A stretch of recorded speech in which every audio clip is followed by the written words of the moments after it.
drive up the middle. Hernandez in back of the bag. He's got him. Jesse Hernandez. Look at Glass. Glass has pitched the Pirates to the World Championship.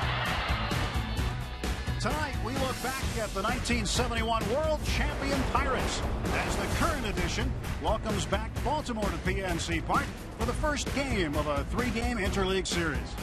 Hi again, everybody. Along with Steve Blass, I'm Tim Nevers. Steve, you've got the T-shirt on everybody's wearing tonight. The fans got a chance to have a Q&A with many of your former teammates. It's going to be a lot of fun over the next couple of nights. Yeah, it was a hoot. About 20 guys coming back from that team. A lot of memories being relived, and a lot of the fans bringing up stuff that bring back some of those memories, Tim. So we're having a lot of fun. It's going to be a lot of fun tonight and the next 2 days.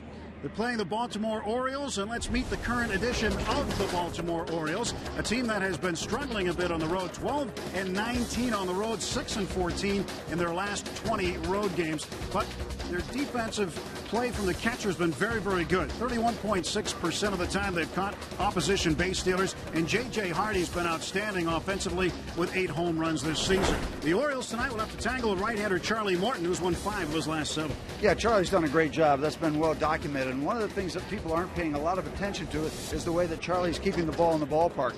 This is a business about dropping down sidearm, getting a lot of ground balls. Also enhances your ability to keep the ball in the yard. That's a big factor. Charlie Morton taking on Jake Arrieta. The Pirates and the Orioles. Game 1 of a 3-game set coming up. We'll relive a lot of memories from 1971 and get to meet some of Steve's former teammates as well. The past meeting the present here tonight on Root Sports.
Sports is sponsored by BAL.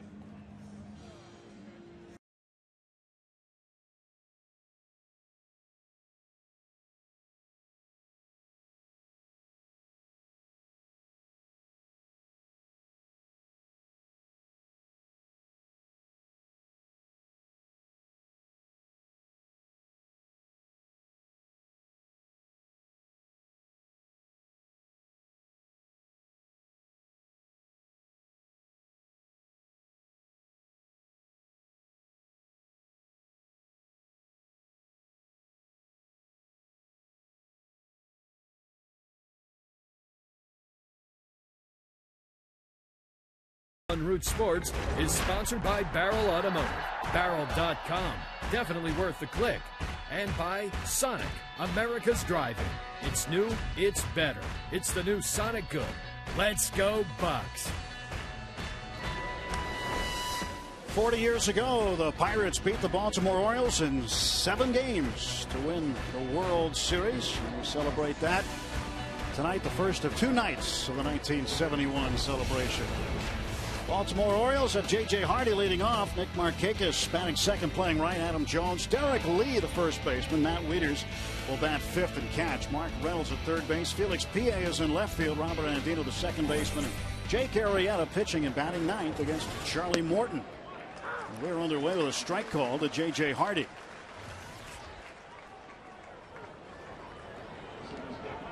J.J. Hardy's had a good start to the season offensively. Funny looking uniforms these guys wore, isn't it? Why are they funny? Well, they're funny now. They weren't too funny when it was Frank Robinson and Merv Rettenman, Boog Powell, Belanger, Davey Johnson. 4 20-game winners. 2 balls and a strike now. They're going to have their hands full with Charlie. Charlie making his 14th start. 7-3. Could be better than that. Like a lot of the starters, not getting much offensive support in those 3 losses. In fact, a total of 1 run. But overall numbers for Charlie, very good. 7-3, 3.21 ERA. A lot of ground balls, and as we said, doing a great job keeping the ball in the ballpark. That fills up the count at 3-2. J.J. Hardy, .293 hitter. And one of the ongoing projects for Charlie Morton, continue or try to get better with the control. To the left side, Cedeno backhand leaping throw. It's going to be off the mark, and J.J. Hardy aboard with a base hit. Cedeno did what he could, but that ball just too far in the hole. Yep, he wound up a step or 2 or 3 perhaps on the outfield grass in left field. It's just every once in a while you see a miracle out of this play, but more often than not you see something like that where it's just too much going on against you to make the perfect play and the perfect throw in the perfect direction. Hardy has now hit in 3 straight for the Orioles. Here's Markakis, who has hit in 10 straight. Charlie's never faced these Orioles, and his Mount opponents never faced the Pirates. And that's one of the things about interleague play, is there is a sense of unfamiliarity. The Pirates do play the Orioles in spring training, but it's not different. always the same thing. It's different. Morton's pitch to Markakis to left center. That's going to get down, and chasing after it is McCutchen. And J.J. Hardy is going to be held at third base, and in with a double is Nick Markakis. Second and third for the Orioles, and nobody out. Let's take a look at our key matchup of the day, brought to you by Day Automotive. We're going to make your day. Well, there you go. The key matchup. Jones against right-handers, 314, 7 long balls. Charlie Morton against righties, 234. So something's got to give. You know, you were talking about the interleague stuff, Tim. I always think that a sinker ball pitcher has an advantage because he's going to get ground balls. His mistakes are going to be on the ground. If you're facing a strange opponent that you've not played, interleague opponent, the high guy pitches high, his mistakes can get hit out of the ballpark. 2 on, nobody out. Orioles threatening immediately tonight. Strike is called to the center fielder Adam Jones. John Russell, former skipper of the Pirates, not coaching third tonight. Willie Randolph has taken his spot. So they are staying in the Orioles dugout rather than go out to third tonight. Don't know why that is. Got to be a reason. Willie Randolph, former Pirate. Now Charlie 0-2. Boy, a strikeout would fit very nicely here. Step 1 to minimize damage in the first. Good block by Mike. Not the start you'd like to see. Base hit, infield variety, and then a solid double to left center field. Clint Hurdle hoping to get back on track. A 3-game sweep of the Houston Astros, and then swept in 3 by the Cleveland Indians. 3-3 on the road trip. 1-2 pitch. That'll stay that way. All had 2 strikes. That road trip started out great, winning those 3 in Houston. Well, you know, and the thing is, watching the games, Jeff Carson's was great again yesterday. And all you had to do is win one of those games in Cleveland. Now you got a 4-2 trip. It's got a whole different feel. And 3-3 is not bad, but 4-2 has a different feel to it. And it just didn't happen. 1-2 to Jones. To the right side, and that's through. 3 straight hits to start the ball game, and the Orioles on the board. The throw not in time, and down to second base goes Adam Jones. 2-0 Orioles. Adam Jones now with 40 runs batted in. There's a strike zone presented by Range Resources. He took a good looking pitch and just sliced it the other way. That's a good bit of hitting, especially in a 2-strike count. Kind of a controlled swing, just pushing it that way. He gets him a couple of RBIs, and on the throw taking second base. So you're immediately back out of the double play scenario. So yeah, we're right knee deep in the middle of damage control here in the top of the first inning. Orioles have scored in the first inning in 8 of their last 14 games now.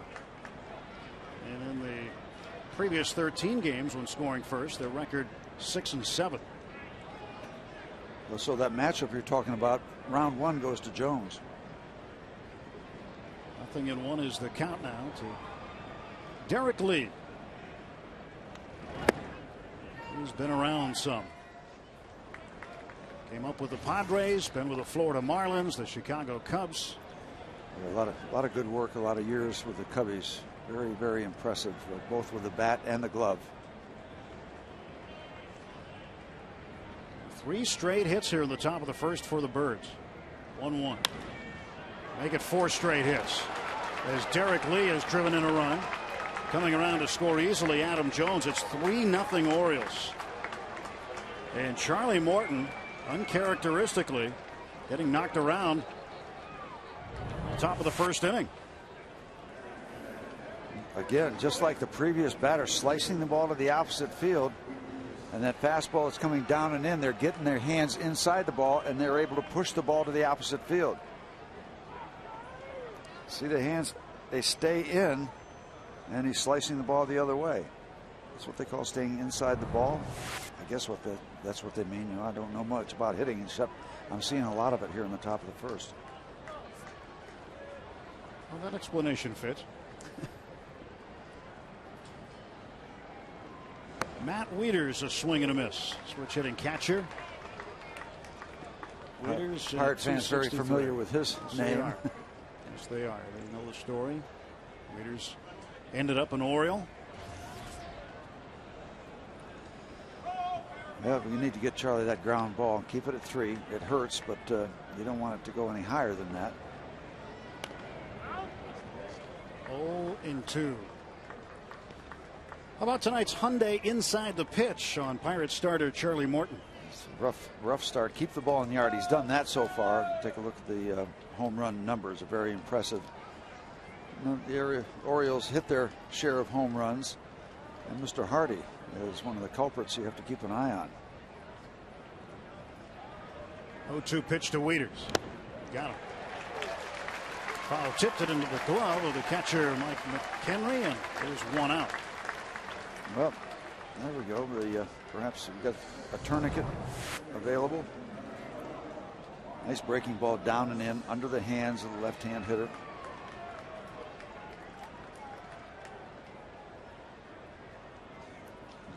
AGH cam, you can even see the spin of the baseball.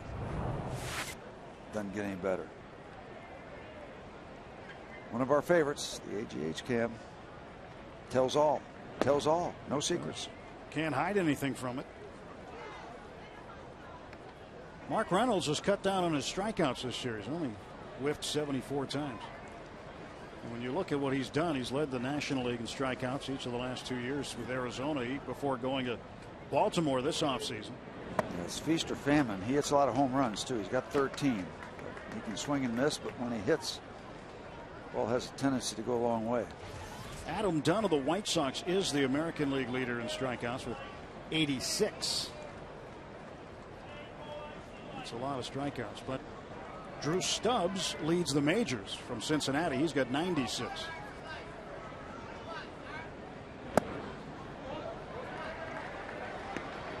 Three balls and no strikes. Not where Charlie wants to be. Morton 7-3.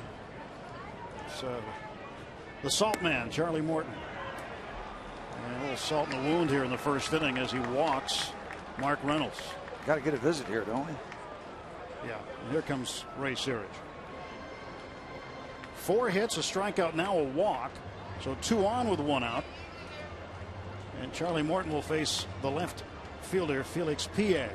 Third member of our crew for this series against the Orioles is Rob King. Rob. Tim, thanks very much. I want to remind everybody that the 1971 World Series didn't start out too well either for the Pirates, although it ended well, so maybe we can get things ending well tonight. Looking forward to talking to some of the guys behind me here in the 1971 booth. All the guys, the heroes from that team that, Steve, you know, and talking to you, so competitive, this team. You bring up the story that one of the scribes said that the Orioles were so powerful they might win the 71 World Series in 3 games. I brought that up 35, 40 years later to some of these guys. They weren't laughing. Didn't find it funny then, don't find it funny now. I guess that's why you guys were world champs. Absolutely, yeah. Nobody wants to hear that, Rob. You know, you wind up in the World Series. You don't get there by accident, and these guys expected to be good. When they went up to the plate, you know, we talk about pitching being the core of the game.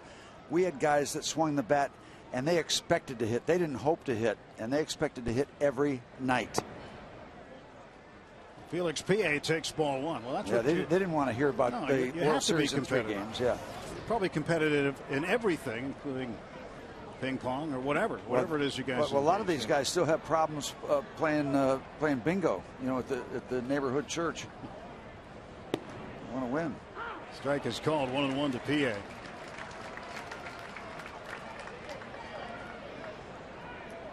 One ball, 1 strike. Runners on base. Derek Lee at second base. Mark Reynolds at first. Lee with a base hit. Got Adam Jones in. After Jones singled, went down to second on a throw. And the double by Markakis, the extra base hit. So he has hit in 11 straight games for the Orioles. Maybe we're going to change the theme a little bit. 1 run, and 2 runs in the series against Cleveland. Maybe we can just outscore somebody. Maybe that's the script tonight. There's a strike, 2-2. Yeah, I like that one. I kind of like it now. I wasn't so sure before we started, but we're going to need some offense. Well, you look at what happened in the marathon yesterday in Cleveland. Pirates got 2 runs. They stranded 14 men. Pie down on strikes. Similar to the way he got Wieters. It looked like a breaking ball down and in, and that's what you can do to left-hand batters. If you get it far enough down, far enough in, you're in business. And there you see it. Strike zone presented by Range Resources. Down and into the lefties, far enough on both counts.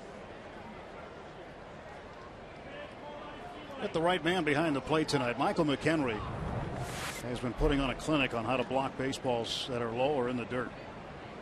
He's very good at it. Bob Walk gave him the name Fort McHenry. Nothing gets through. I like it. Robert Andino takes the ball. Second baseman, the number 8 hitter in the order, and the pitcher Jake Arrieta on deck. He's probably excited to be out on deck before he's thrown a pitch. 1-0 to Andino. That's through. Tabata will come up with the ball throwing. And is safe at the plate. So Derek Lee scores. It is now a 4-0 Oriole lead. An RBI single for Andino, and the Orioles have batted around here in the first.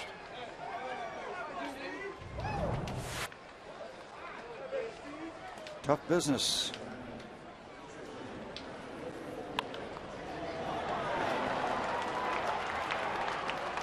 You know, you can sometimes say, well, they're finding the holes with routine ground ball. It doesn't matter. They're hits, and they are producing runs for so far.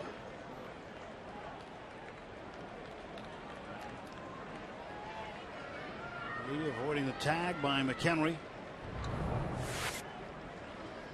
1 on and 2 out as Andino. That one got by the Fort first. And Charlie Morton's just thrown his 30th pitch of the inning.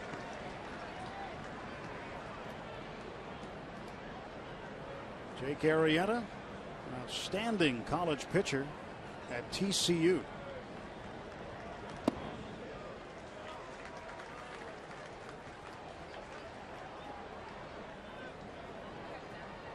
First inning runs, look at the numbers. Charlie has been outstanding And that's over the course of 13 starts before tonight. 0-2 pitch. Arrieta flares one to short right field. It'll drop in. How do you like that? This is unbelievable. Are you kidding me? Well, I tell you one thing, the Orioles fans that have made it over from Maryland are enjoying the start of this 3-game series. A little flare. A little soft serve as he gets it up and in, but not far enough in, not enough on it to get it by the pitcher. Reynolds comes in from third, and for Arrieta, they're saving the baseball. That's his first career base hit and first career run batted in. Excuse me, single And they to right. Trade places again. It was first and third as Tabata tried to make the long throw in on the base hit by Andino. That allowed a runner to take 90 feet. And they just keep trading places. First and third and 2 down, and J.J. Hardy batting for the second time in the top half of the first. And Daniel McCutchen already warming up. Things have started out in an extremely inauspicious manner tonight for the Pirates. Spotting the Orioles 5 in the top of the first, and still Baltimore at the plate. Yeah, and they're not feeling sorry at all for the Pirates, Tim, because as you said, what, 12-19, 6-14 in the last 20 road games.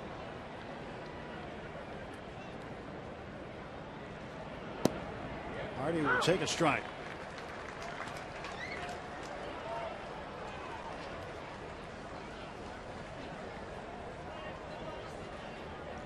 Five singles, a double, and a free pass. That'll get you 5. 2 balls and 2 strikes. Hardy singled and scored already this inning.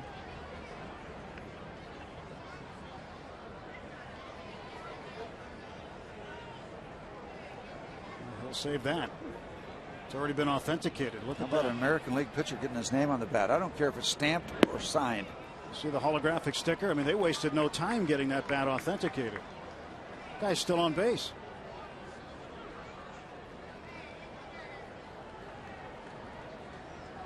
Do they have an authenticator in the dugout?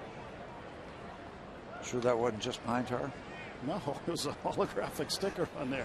Arrieta goes, and Hardy strikes out. Well, Arrieta got his first base hit, and now he'll throw his first pitch against the Pirates.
For the first, they've got a 5-0 lead.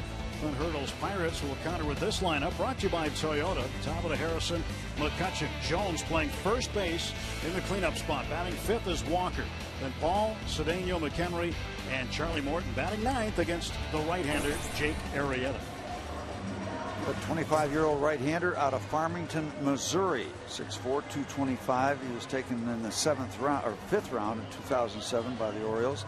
Came up through the system, did a good job his first taste of major league action last year, won 6 ball games. Here's what he's done so far this year. 8 wins at this point. That is outstanding.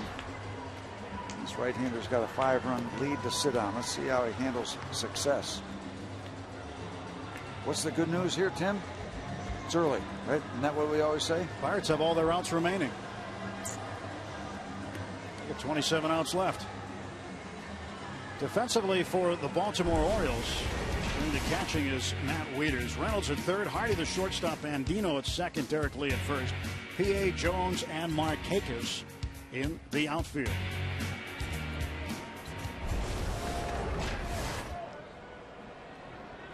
Steve Blass jersey. There you go, Rick. Our man Rick's wearing that today. That beard grew a lot since we I wonder where he got that. I've only got a few dozen of those jerseys left. Better take inventory. You might be missing them. Ball 1 to Jose. Tabata starts the night with a .262 average. He has 3 home runs. He's driven in 12. Jose facing Jake Arrieta. Looks at this pitch, and then is ball 2. Pirates need base runners. Jose knows that. Anything you could do. 1 run would just give you a little, perhaps a little jump start. I'm just looking for something after that 5 spot. When you look at the numbers on Arrieta, he's given up 12 home runs this year. He has a tendency to leave the ball up. Also, he's walked a number of guys. He is in the league leaders in the American League in walks. Well, it's not a bad combination if we can figure out how to get to that. A few walks, a few home runs. He's 5th on that list. Kyle Drabek, Doug Drabek's son, who was sent back to AAA in Las Vegas recently, leading the American League in walks with 52. But there's Arrieta right on the list in the top 5. Maybe it's an American League thing. It looks like, looking at the scoreboard, the Yankees have jumped out with a 4 spot, still hitting in the top of the 1st at the Great American Ballpark in Cincinnati. Well, those are 2 teams that are accustomed to playing very long games because of runs scored, kind of the way that they are managed. The Yankees, the Red Sox, and the Orioles all seem to play extremely long games against one another. You can pretty much count on a 3 to 3.5 hour game whenever those teams meet up. Josh Harrison on deck, batting second tonight. Payoff pitch, shot foul out of play. Well, you know, you look at these things and it's not ever fun to start like this, but you go over the other side, go over the Oriole bench now, see if they feel like they've got this thing in the bag. That's not the mentality you have. I mean, they feel good about the lead, that's for sure. But do they think they've got any part of this ball game locked? No. Buck Showalter, the manager. Those 2 guys have been around all this long enough. John Russell certainly can offer insight in his own scouting report on the Pirates, having managed them for the last 3 years and knowing a lot of these younger players on their way up, and some of these guys who were here last year with him. For the Orioles, it's a great resource to have on the bench. As we said, Arrieta has never faced the Pirates. This is the 9th pitch of the at bat from Arrieta to Tabata. And Jose lifts this one foul and out of play, so we'll go to double digits. Now, the Pirates ran up that pitch count pretty good yesterday, didn't they? All those base hits and pitches taken and base runners. Masterson for Cleveland only lasted 5 innings. Threw 110 pitches in 5 innings. Yep. Jeff Karstens now has the 4th best ERA in the National League at 2.52. Problem is, we got into the Cleveland bullpen, and it's a pretty good bullpen. That is a very good bullpen. And Jose lines it to right field, and waiting for it, Markakis.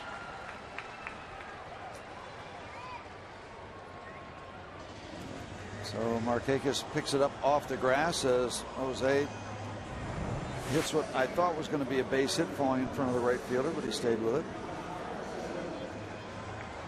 Ball just hung up too much, and Markakis had him positioned well. You can see he winds up catching it about chest high, leaning over. It gives the appearance of it having gotten closer to the grass, but comfortable catch. Third baseman Josh Harrison had an 8-game hitting streak snapped yesterday in Cleveland. quietly put together an 8-game streak.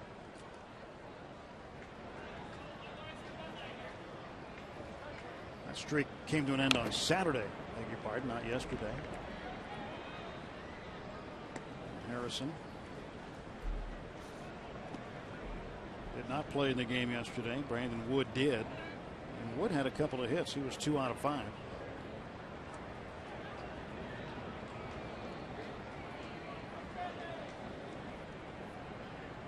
Wood and Harrison splitting time at third base. Still waiting for more news on Pedro Alvarez and his rehab. Down on strikes on 3 pitches. Josh Harrison. And still not much happening as far as Pedro's concerned on his rehab. He was taken out of games here. The problem, recurrence of an issue with the right quad, and he has been very slow to get back. Talked to Clint Hurdle about it a couple of days ago. They still hadn't put him back in any type of camp games or anything. And it's a little easier to swallow when you're really playing well with a guy down, but then you lose 3 games in a row. You start thinking, boy, how badly could we use him? Of course, you can't let that influence your decision, but it's just easier to take when you're winning ball games, keeping your head above water when one of your thumpers that you need is out of action. McCutcheon takes strike 1. Andrew had a tough road trip. On 0 for 5 yesterday as a designated hitter. First time in his career he had been inserted into a lineup as a DH. And the Orioles are going to get out of this one pretty easily in the first. 1, 2, 3 go the Pirates. We'll head to the second inning at PNC Park. It's the Orioles 5, Pirates nothing.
Has been on the disabled list since the 9th of April with a strained right shoulder. Threw a simulated game Friday without any problems, and he'll continue to pitch in Bradenton and is expected at some point in time in the very near future to go out on a rehab assignment in the minor leagues. Injury report brought to you by Allegheny General Hospital, the official medical provider of the Pittsburgh Pirates. Pirates rehab coordinator Erwin Valencia down in Bradenton. It's kind of like another mini camp down there with a number of players the Pirates have rehabbing at Pirate City in Florida. 9 guys DL'd. 1's here, Joe Beimel. Here's Nick Markakis starting the top of the second inning, takes ball 1. Markakis had a double and scored in the 5-run first.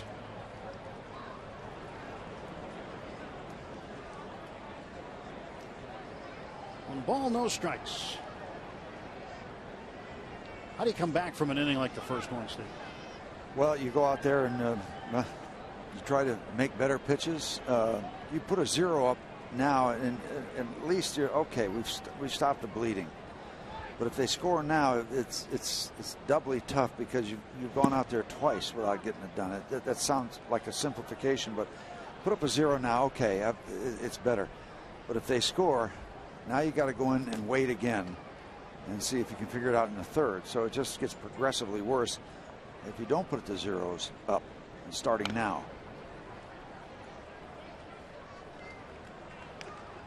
2 balls and 1 strike to count to Markakis. Well, sometimes you don't start regular season games very well. Sometimes World Series game 7s get a little shaky at the beginning, don't they? Very, very shaky in the first inning. There's a pitch that I guess missed. But yeah, go back to a 7th game of the 71 World Series. It was very shaky, throwing the ball all over the place and nervous more than anything, anxious, overexcited. But we got that back together. But look at this. Markakis is 2 for 2. Earl Weaver gave you a bit of hard time. Yeah, he did. Rule number 801. Yep, comes out. Are you on the rubber, Steve? Well, I'm making contact with the rubber, and now Earl says 801. 801. Rule 801 says he's got to take it. He's got to pitch from in front on the rubber in front and not on the side. So here comes Danny Murtaugh out, and I'm trying to describe it. Yeah, I'm in contact with the rubber, and that's all you have to do is make sure your foot is in contact. You don't have to be lined up perfectly, which was what his statement was. You know what, though? That seemed like that was the thing that jolted you. Because but, yeah, that was the before. This is after. Yeah, this was definitely after. But I thank Earl every time I see him for letting me have time to settle down, get my feet on the ground a little bit. And it was wild because he really missed his opportunity, because I balked a lot by coming down and bouncing, not coming to a set position, and it never got called. I guess because I did it all the time. But later on in that conversation, he said, you know, he's not stopping either. But then he never pursued that particular point. So it all ended very well. After he left, I struck Boog Powell off and struck him out, and we were off to the races. Had a lot of luck against Boog Powell. Yeah, 0 for 8 with about slow curves that barely reach 60 miles an hour. The further he would pull the ball foul, the slower I would throw the pitch. You think these guys have slow curves now? Well, the Sankey used to call it the old Flip Wilson. You throw him little Flip Wilson now. He actually said that during the 7th game of the World Series. I think that's what he said. I think that's what he said? Yeah. But the slow curve, I mean, if you see a guy way out in front, why not let him get even further out in front? Throw it slower. Didn't Sankey come out one time and just say nothing to you? Practically? Well, that was during the season. He just came out and just looked me right in the eye and said, oh, you know. And then he went back. That was the conference. What the heck did I know? I don't know nothing. But he came out in the 8th inning of the World Series in the 7th game, and we had a conference for quite a while. But people don't realize he was speaking Spanish and I was listening in English. So all it did was delay the game, which is only 2:20 anyway. So there you have it. 2 balls, 1 strike. And Mr. Clemente. What a series he had. His showcase. It was. He was magic to watch in that. The obvious things he did and the subtleties that a lot of people didn't see. 3-1 now to Adam Jones. You know, the numbers that Clemente put up in that series. Well, he played in 2 World Series. He hit in all 14 games. He hit 414 or some ridiculous number. Sankey hit 375 or 379 and didn't come close. Roberto was hitting 414. With a home run taken away from him in the first night game. 3-1 now, 3-2 to Adam Jones. Jones singled in a run in the first. Markakis at first, nobody out. Just to explain that, Clemente hit a ball down the right field line, and it was ruled foul by John Rice, the first base umpire. Prompted an argument, but he didn't change it. Runner goes, swing and a miss. Throw down is into center field. And Markakis will go to third. Wait a minute. They're sending him back. Oh, interference. They say the batter. Did the batter? Yeah. The batter made contact with McHenry. So home plate umpire Mike Muchlinski is going to have to give an explanation to a pretty stunned Buck Showalter. Let's see where the bat goes. The bat comes around, makes contact on his oblique or the rib cage, whatever they call it these days. The intercostal. Yeah. Intercoastal. He comes around the back, catches him in the rib cage, and you see Mike go down. Might have caused him to catch that flyer on the throw. So Jones is out and Markakis back to first.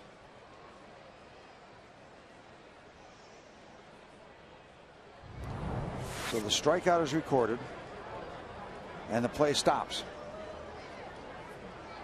Well, Michael McHenry might get a bruise out of it, but saved the runner from going all the way to third. One out, keeps the double play in order. Well, the good news is Charlie has retired 4 Baltimore Orioles, all by strikeouts. The bad news is there's been a lot of stuff going on in between. Buck gets the explanation. So the strikeout occurs, the interference occurs, and when the interference occurs, nothing else happens. The ball stops. The ball's dead.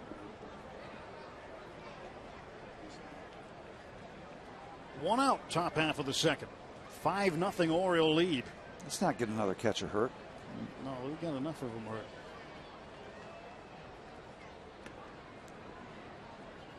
Charlie goes to first. Let's look at the AGH cam. Take another look. This will be interesting because this will really give you an idea. Okay, right there. See it catches him. And a ground ball past Harrison. And Derek Lee is aboard again.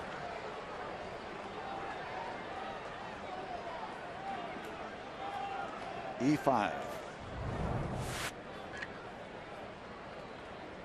Error on Josh Harrison here. Ball that should have been played. Yep. Well, he got caught in between hops. It was a line drive that was in the air just before it got to him. Gets down on the ground, and the first hop, you lose him.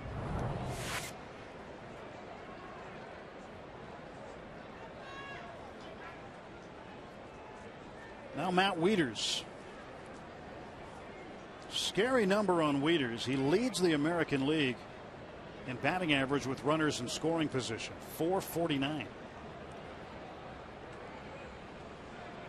2 on, 1 out. And strike is called.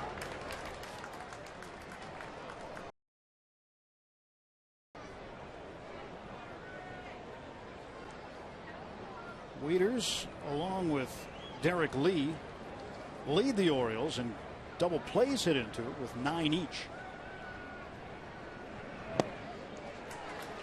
Charlie's ahead of him, 0-2. Struck him out the first time he saw him tonight. Charlie's striking people out, but there's been a lot of things happening in and around those strikeouts.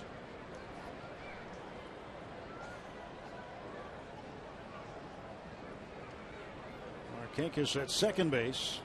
Derek Lee at first on the error by Harrison. And this one to the gap, and it's going to go. Another run's going to come in. Markakis will score, and being held at third is Derek Lee. It's 6-0 Orioles. And Matt Wieters has been deadly with runners in scoring position.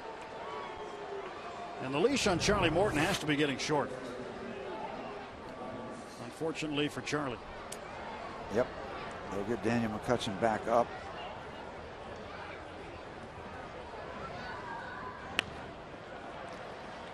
This ball finds the gap. They're going to be able to run for a while. I'm surprised they held up Derek Lee, except for the fact that they've already got 6 on the board. Why take a chance on getting somebody thrown out at home plate? Mike McHenry's going to buy some time for the Pirate bullpen. Second time McCutchen has been up in the game. He was up in the first. Again, the Orioles sent 10 men to the plate in the first. Charlie Morton struck out the side, but as you said, a lot of bad stuff went on in between. Gave up 6 hits and 5 runs. There were no errors. And this is one of the trips that Ray Searage will have to make during the course of a season where he has nothing to offer in a positive sense. He is out there to give Daniel McCutchen time to throw some more pitches. I don't know if you get to say at this particular point. Charlie's probably nodding and say, I know why you're here. It's okay. I know what's happening. I'm very much aware of it. 6 runs on 8 hits.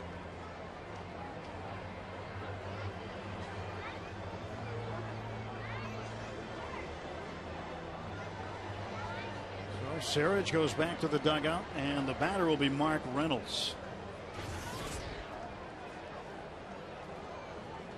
Reynolds walked and scored. Leads the Orioles in home runs with 13.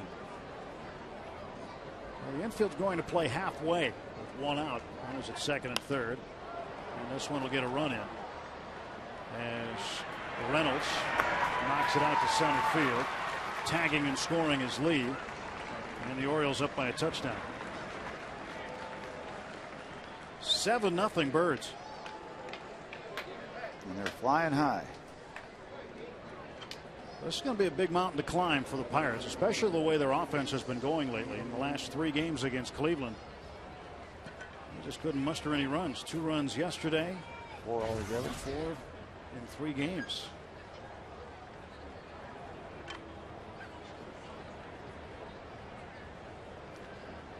Felix Pie, the left fielder. Roller to the right side. Jones will play it. Toss to Morton, cover. And that is the 3rd out. So through 2 innings, Charlie Morton finds himself behind 7-0.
Steve Blass, PNC for the Achiever in You, 1971 World Series, 2-0, an ERA of 1. 2 complete games, walked only 4, struck out 13, won games 3 and 7. What's it like to get the last out in a World Series? Everything you think it is times 10. It's wonderful. Yeah, if you're going to get hot in October. Have a good couple games, and a lot of people. Buddies of mine think I've made a living out of those 2 games for 40 years. And so what? Yeah, but it's wonderful. I mean, just you dream of it, and I've said it so many times. And when you get a chance to live that dream, and that out occurs, I mean, just all bets are off. You just go crazy. So Jake Arrieta pitching down here in the bottom of the 2nd inning. It's so much fun, and you don't know what you're going to do, and just all the teammates. And now I'm seeing them 40 years later, and it almost seems like yesterday. At times it seems like 40 years, but you see the guys around now, and they come in for these kind of celebrations. It's a great thing. It's a great thing. Bruce Kison up there. There's Buster. What a job he did in the first World Series night game. He came in to relieve in the first inning, 5 or 6 shutout innings, and we won the game 4-3. The only 3 runs they got were in the first inning. Now Bruce is scouting for the enemy. Yeah, what's that all about? He's about that all the time. Works for the Orioles. Strike is called to Garrett Jones. He lives in Bradenton, doesn't he? Yes, he does. Makes his home there. He married a Pittsburgh girl. They got married the night of the 7th game. Bob Prince arranged to have a private jet take him from the Baltimore airport to the Churchill Country Club, where they had the wedding. I think that's Steve Orlando, his father-in-law, in that picture. Married to Anne Marie Orlando. 2 great kids, Jennifer and Robbie.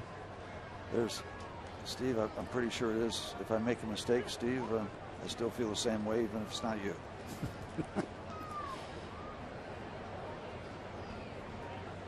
3-2 pitch coming to Jones. It's inside ball 4, and the Pirates have their first base runner.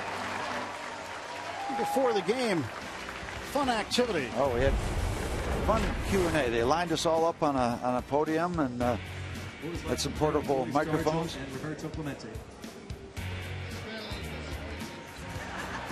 There's Vera. Vera Clemente. Doing some autographs, the canvas wraps. Don't forget to get the ring in, of course.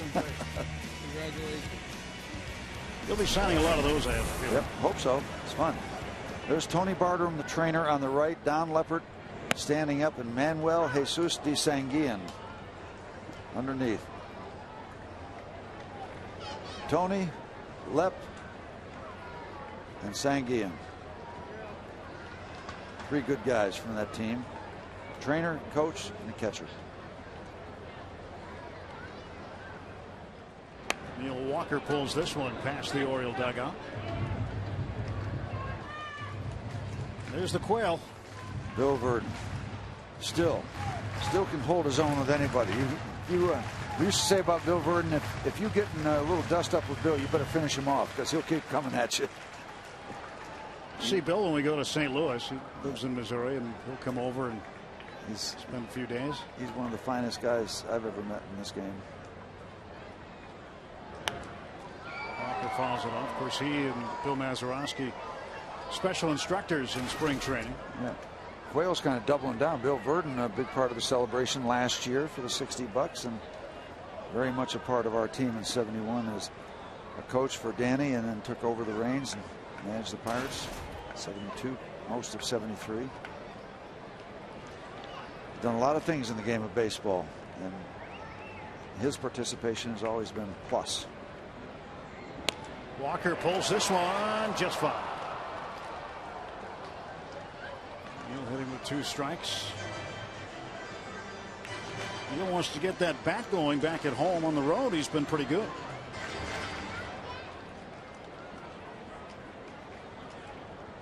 An RBI single yesterday.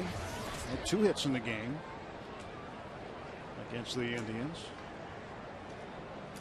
2 for 5. Jones off of first, nobody out, and the 0-2 from Arrieta. And Walker trying to go the other way this time.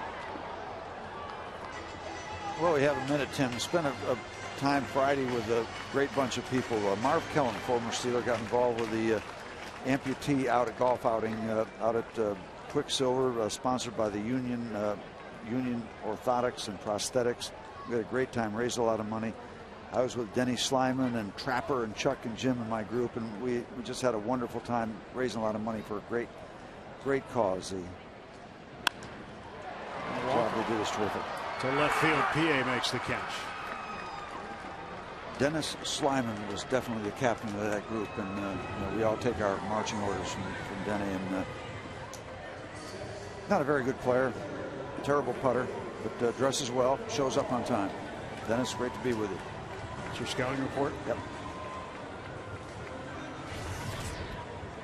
Xavier Paul batting for the first time tonight. Starting in right field. Played center field yesterday with McCutcheon as the DH. On Saturday night, also started in right field, much as the same he did Friday. He's been more of a fixture out there lately. Takes a breaking ball for a strike. Milt May up in the background. We go to the same barber. See Milt there in between Tony and Don Leppert. Gene Klein's over in the right by the Trib Total Media sign.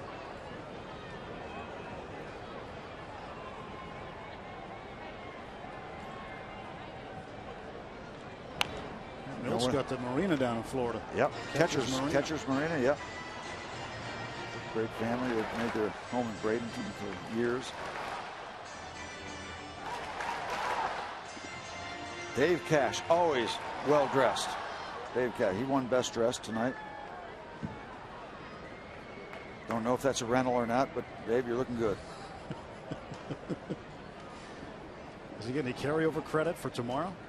Oh, he'll be looking good. See, his initials were DC, Dave Cash, but Willie started to call him AC. Always cool. Always cool. And see, still remains that way. You talk about a tough act to follow. Dave Cash coming in after Bill Mazeroski.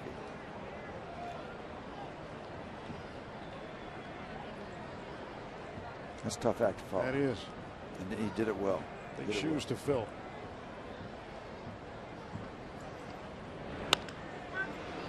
Derek Lee throws to Hardy, back to first, too late.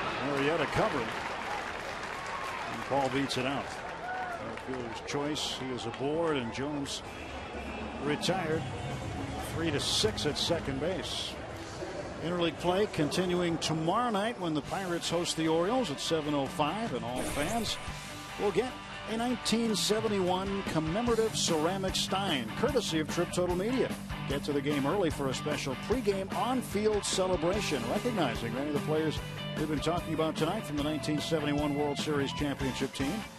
Tickets still available at Pirates.com.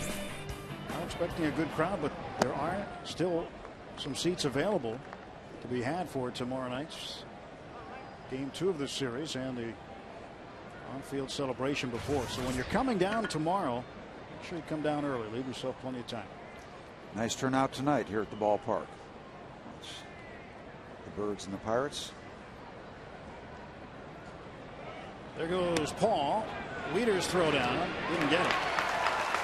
Matt Wieters has been very successful in throwing out opposition base runners, but not right now. He leads all major league catchers and runners caught stealing with 18. Pirates trying anything just to get something on the board, just to make some kind of a statement. Xavier Paul quietly climbing up the stat sheet in steals, now with 9. The leaders are Tabata and McCutchen, tied at 14 apiece. Very interesting looking swipe tag by Andino at second base. I thought he might maybe steal a call. Very quick to try to get a piece of Xavier. Arrieta's 2-1. Cedeno hits a foul and out of play. Yeah, check out Andino at second base. He gets an errant throw.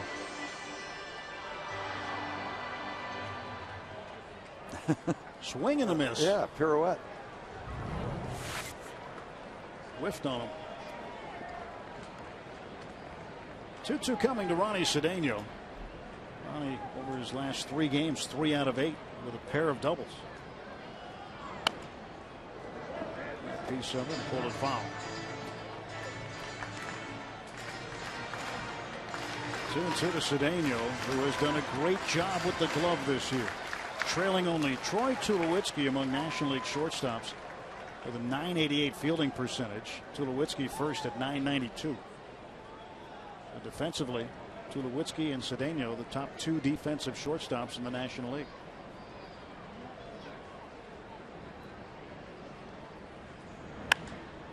Ronnie up in the air, got this one to travel a bit. And that one's going to go to the wall. Xavier Paul will score, and Cedeno will pull in with a run-scoring double. That's what you're looking for. Just something positive. Something positive. So the steal by Paul turns into the first Pirate run. And they cut into it lightly with just 1 run, but another base hit could make another statement.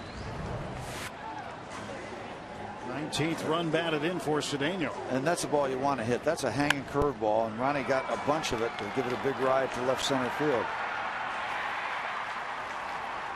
Some traffic out there in left center. See how that ball stays up there, and that's go time. Let's go get that one. You got to credit Adam Jones a little bit for that barehanded play on the warning track, preventing it from getting to the wall. Michael McHenry takes high. On Saturday night against Cleveland, Carlos Carrasco was no-hitting the Pirates into the 6th inning, and Michael McHenry led off the 6th, Got himself an infield hit to break it up. This would be like stealing, getting a 2-out. A couple of 2-out runs. Base hit here. They're not really paying much attention to Ronnie Cedeno at second base. They're playing it honest on the infield. Try to prevent a ball from going through rather than pressuring a base runner. So base hit. You're running on contact. Any ball that's hit, you're taking off. You got to get the hit first. The last thing that happened 40 years ago before the World Championship, Pirates were no hit.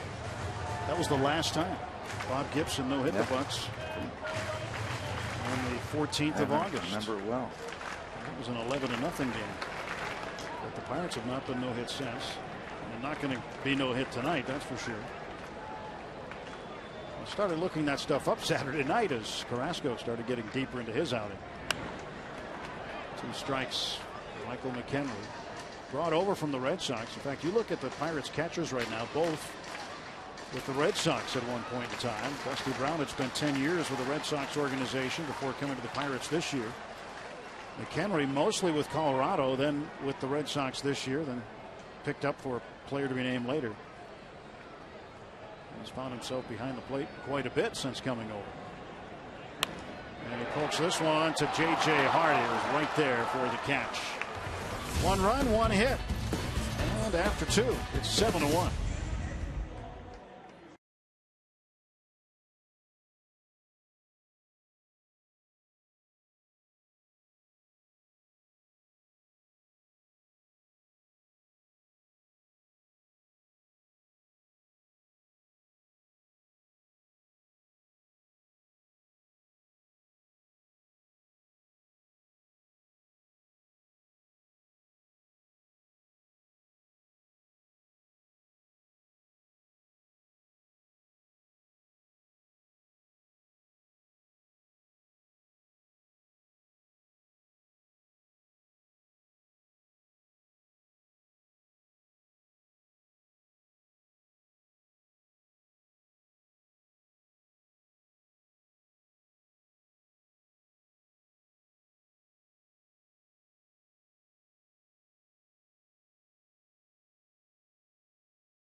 Welcome back. 40 years ago in Game 3 of the 71 World Series, there was a rumor going around that Bob Robertson missed a bunt sign. I still don't know if that's exactly the case, but if he did, I would have paid the fine. But here's what he did instead of bunting.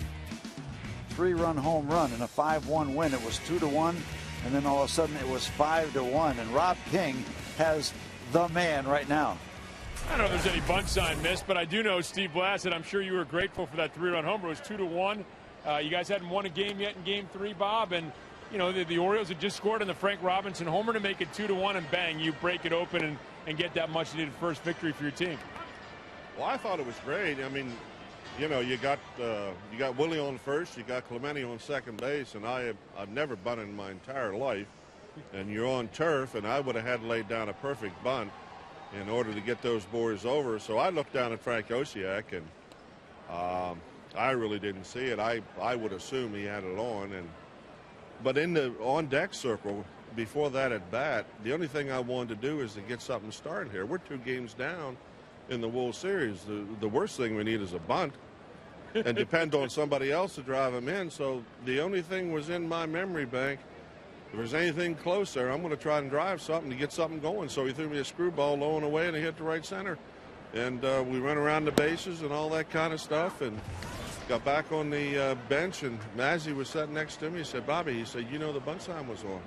I said, you got to be whatever. And all I seen was Murtaugh sitting over there with his hat you know, pulled down over his forehead there and his little belly going up and down. I just wondered if I would have popped that ball up. I wonder if he'd have been doing that. You know, Steve Blass, I was joking with him the other day that he might have set the world long jump record when he landed in your arms after that last out in 71. You caught him without any difficulty, though, didn't you? I got him with one arm. I remember to this day. I seen Jackie go out into center field, by the way, in the grass, the painted grass at that time, and he threw me a perfect strike over there, and I raised my arms up in the air, and I said, "World champs." The next thing I know, here comes Steve. So I had to hold him with the left arm there. So that's the way it was. I mean, what a great picture.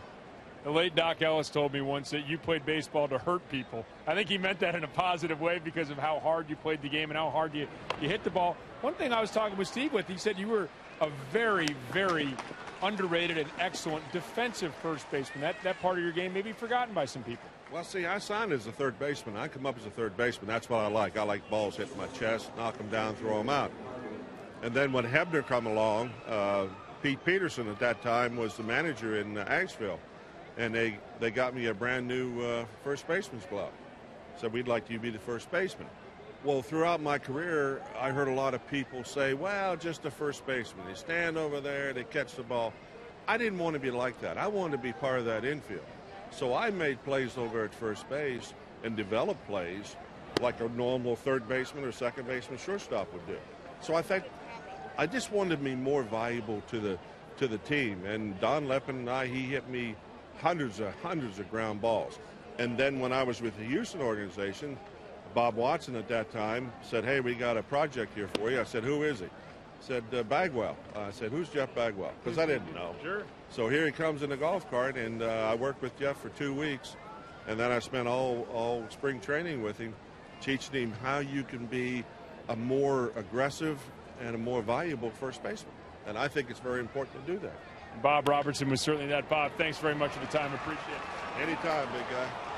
Well, a little miscue here, unfortunately, guys, but just wanted to say, Steve, he picked you up in Game 3 a little bit, and he caught you in Game 7, so not a bad duo there for Bob Robertson. Well, I'll tell you what, Rob, was it a matter of me being so skinny, or was it he was strong enough to hold me up with one arm, as he said? Either way, we got the job done, and we're looking at a whole different scenario here tonight, but Bob Robertson was a terrific first baseman, and consider this, a right-hand throwing first baseman, it's a tougher deal for them to turn double plays, and Bob was right on the money when he threw the ball to second base to start one of those. And you heard him say they didn't like to bunt. These guys were hitters. They wanted to hurt people, and they did. These Orioles are hitters tonight. 10 hits already, and at the top of the third, one out. Daniel McCutcheon has taken over for Charlie Morton and has given up 2 hits already and a run. An error charge to Tabata. Yep, Robert Andino scores on the error. And this one to center field, going back. McCutcheon. 2 outs. Markakis now 2 for 3. And Hardy at first base. Jake Arrieta laid down a bunt. Speaking of bunting, he went up there and did the job. Got the sacrifice and put Andino successfully at second base. Here's Adam Jones. Jones singled in a run in the first inning and struck out and was called for batter interference with Markakis on the run. Markakis would have ended up at third because Michael McHenry's throwing into center field, but home plate umpire Mike Wichlinski ruled batter interference when a long backswing came around and got McHenry on his left side. So Markakis had to go all the way back to first base. He would eventually score regardless. 0-1 to Jones. And that is a foul ball. Those high towering fly balls well out of play. 0-2 now to the center fielder. You know, one of the stories that didn't get much play out of that World Series, Tim, was the fact that we played in Baltimore's Memorial Stadium where the Baltimore Colts played, and they had played several football games, and the outfield was so tore up they used spray paint and painted the outfielder, and we wound up with 3 dozen green baseballs after batting practice. Yeah, I remember you telling me that one time. That's how it was. Yeah, that's what you did. You made it work. Find a way to make it work. Fewer and fewer stadiums used for both. Down to a handful of them now. Absolutely. Wasn't that pristine surface? Ask Al Oliver, because it was so tore up. Al came in for a ground ball. Ball went under his glove, and he promptly sat down in center field. He lost his footing, skidded in. You missed him. Yeah. The guy was surrounded.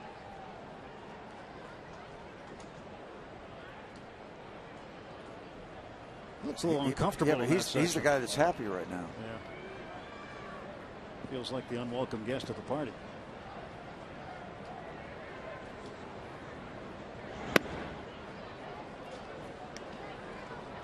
Count is now even to Jones. Daniel McCutchen going to have to go a while tonight. Charlie Morton went 2 innings. Gave up 8 hits. 7 runs, what, 6 earned out of the 7? Walked 1 and struck out 4. Toughest start of the year for Charlie, right down at third baseman Josh Harrison. He retires him. Another run comes in, 2 hits, 1 error. After 2.5, 8-1 Orioles.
The Orioles to become world champions. Wednesday night, you can watch Game 7 of that series on Root Sports. Join winning pitcher Steve Blass and Rob King for the rebroadcast of the 1971 World Series Game 7 this Wednesday night at 7 on Root Sports. A lot of fun. We had a good time, Rob and I, going over the 7th game, inning by inning. It's going to be a lot of fun to watch, and I'm sure that'll bring back some memories. And look at, all of us became grandparents. That's Bob Robertson and his grandson Christian Robertson Miller. How about those curly locks? And the old red-headed first baseman. Yep, he's a grandpa, and looking like he couldn't be happier. Daniel McCutchen coming to the plate and taking ball 1.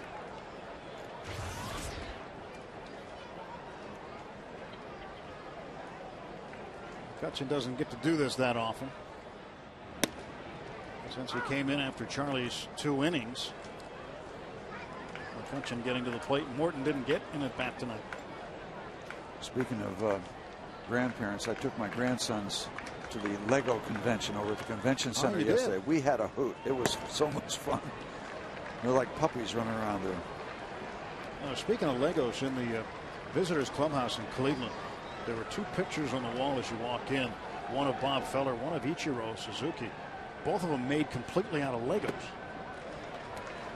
I know it can be done. Well, they had Batman and Darth Vader at the convention center yesterday.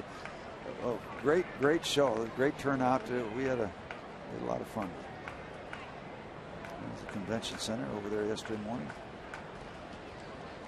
3-1. Now it's full. Before watching Rory McIlroy dismantle the rest of the field in the United States Open. What a great performance. I was so happy for him after what happened to him in the Masters. So congratulations, young man. 22 years old. It was great. Right back to Arrieta. And there is one out in the Pirate half of the third inning. Jake Arrieta, so far so good for him. He's given up the one run. 25-year-old out of TCU. He was on the pitching staff of the United States Olympic team in Beijing, China in 2008. He's in El Dorado Hills, California. Got beat last time out by Toronto 4-1.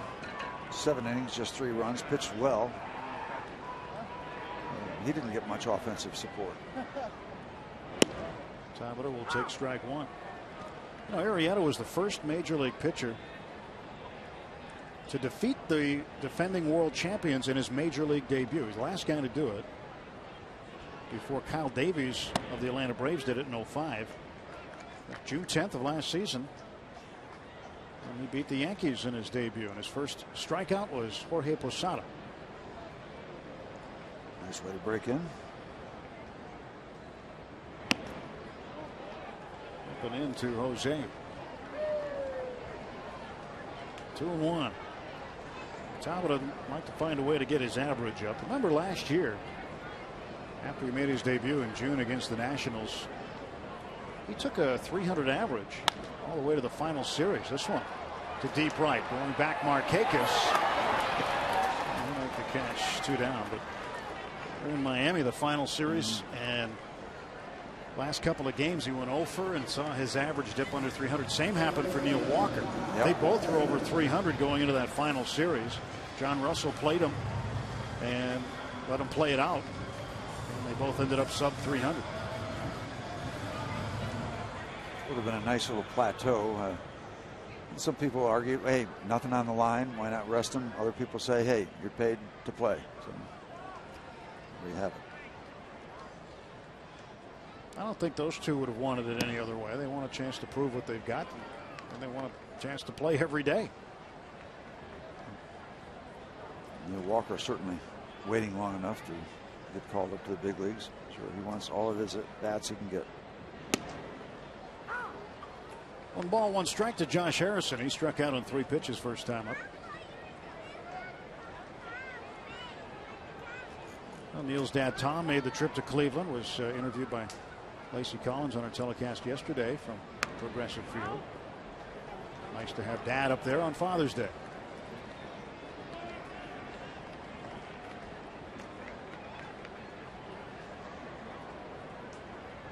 He was saying that he was giving out the Father's Day gift yesterday.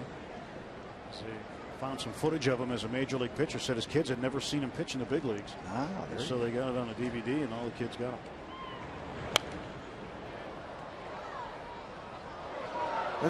That's a tough sell when they don't believe you. Huh? You've got to get the video evidence. All these years later, here's the proof.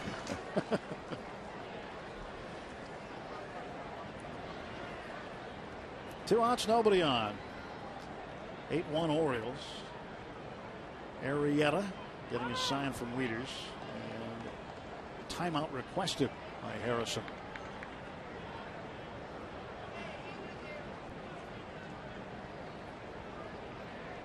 There's the 1-2. Harrison's gone down on strikes twice tonight. 1-2-3 go the Buccos in the third.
Wow.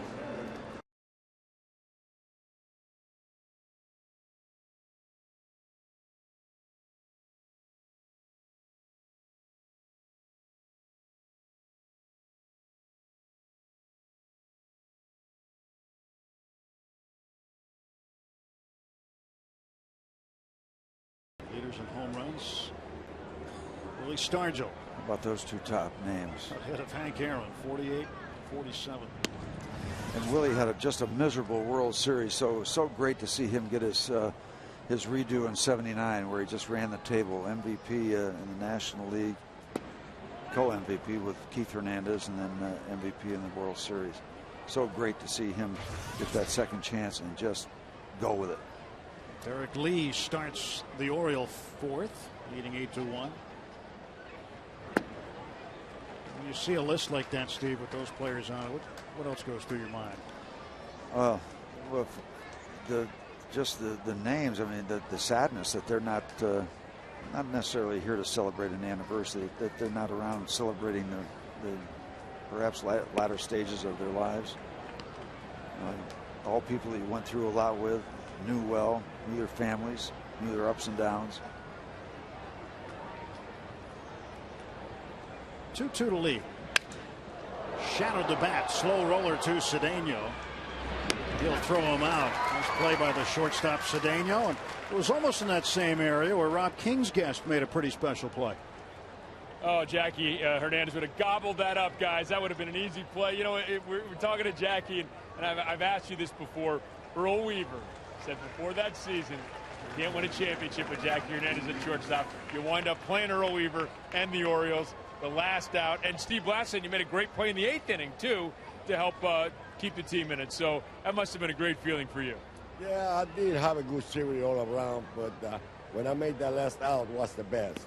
Just because what he says, he had no reason to say that. But you know what? When he says that, he gives me some inspiration to make me a better player.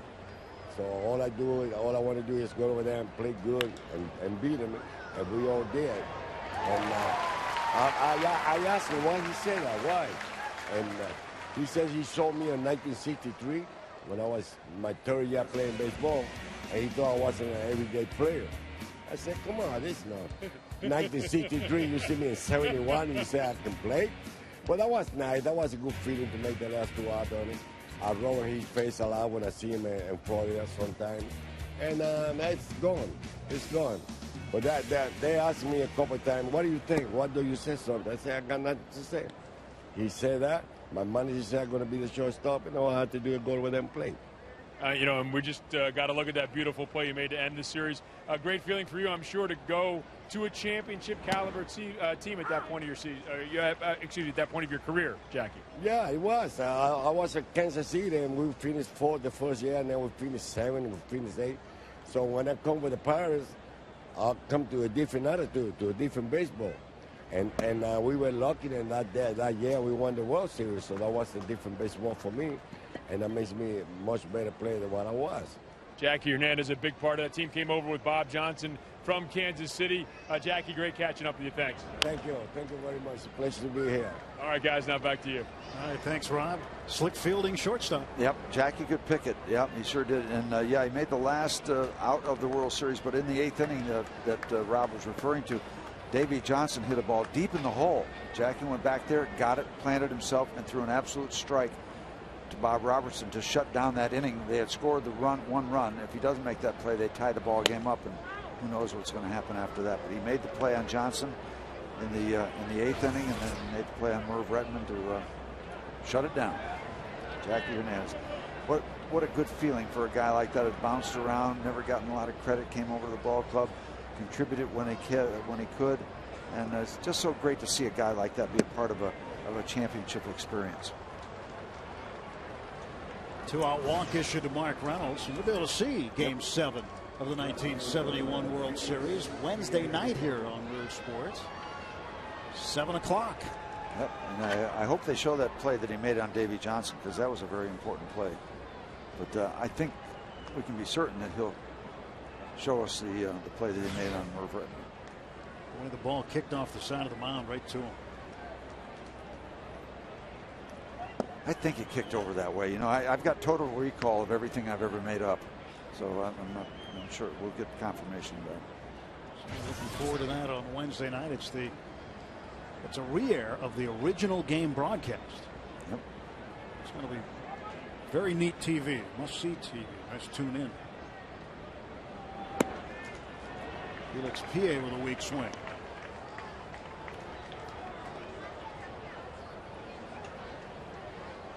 Ball and 1 strike. Game 1 of a 3-game interleague set. Tomorrow night, same time, Wednesday afternoon at 12:35 first pitch. Day off on Thursday, and then Boston comes in on the weekend. Dig your heels in. It's going to be a hot time in the old town. A looper, and that is foul. It's going to be wild times here this weekend against the Red Sox. Tomorrow, make sure you tune in a little early too for the game. As right here on Root Sports, we will carry the entire pregame ceremony featuring the 1971 World Champs. 1-2 to PA. He'll stay 1-2. I don't know what Sangy's going to call for, but I get the honor of throwing out the first pitch tomorrow night, so I hope I don't have to shake him off. You should, just for old time's sake. Then we have another conference. There'd be a lot of confusion. And he'd just come out and say, you know. Yeah, we'll get it done. PA fouls it off.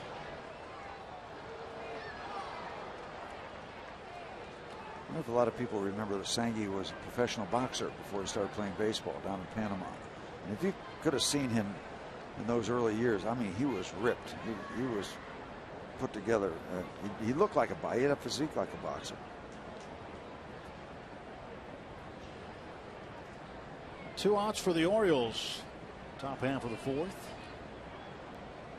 Mark Reynolds is the runner at first, and a pitch from McCutchen. A ground ball to Cedeno. He'll step on the bag and take care of Baltimore. Nothing across for the Orioles. McCutchen, Jones, and Walker coming up.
Pirates Baseball on Root Sports is sponsored by Toyota. Buy right the first time and save more. Visit your local Toyota dealer for details. And by AT&T. Let's go Bucks. Tonight's AT&T Mobility Trivia question has to do with 1971 World Series. Of course, in which 2 games did Roberto Clemente hit a home run, and off which pitchers? Some time to chew on that one. Andrew McCutchen takes a ball high. Which 2 games and off which 2 pitchers? Okay, I know the one Cuellar in the 7th game. and he hit one over Frank Robinson's head in Baltimore, so that had to be game 6. I'm going to write down a name and you tell me which game it was, because I don't remember. You don't have to let the viewers know just yet. Okay. So we played 4 games in Baltimore. I don't think he hit one. I'm going to say game 6. I'm going to say game 6 and 7, Palmer and Cuellar. Well, the Pirate dugout. I know I'm half right. He hit a rocket to left center field off Cuellar in game 7. I know that to be the answer to that half of it. Is this name right? I think it is. I wrote down. Yep. And I'll write down what I think is when that happened. Sure, said that particular pitch. Yeah. Yeah, I already said game 6, I'm guessing. Palmer, game 6. 2-2, and McCutchen bangs a single to left field. Now, let's hit for a while.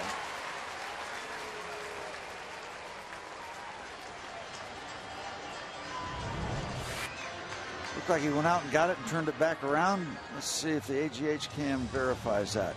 Yeah, bring it back around. Sometimes when you roll over on it, good things can happen. Not all the time, but it did there.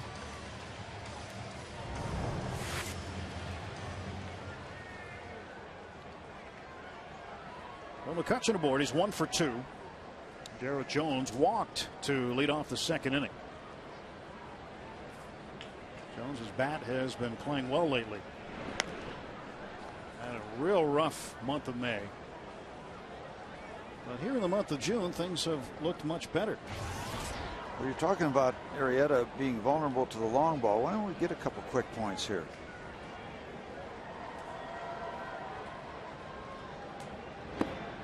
Arrieta has given up 12 so far this year. And Jones has a 6-game hitting streak going on. During that time, he's 8 out of 22. Hit a home run on Thursday in Houston. A day game. 3-run shot that occurred in the first inning. Starting to see Jones get that stroke back. 11 hits in his last 29 at bats.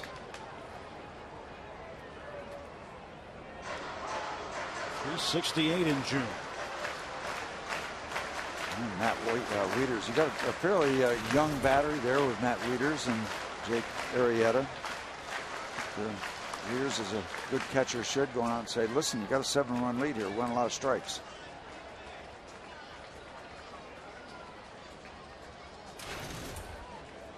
McCutchen has the lead at first, and Jones waits at the plate.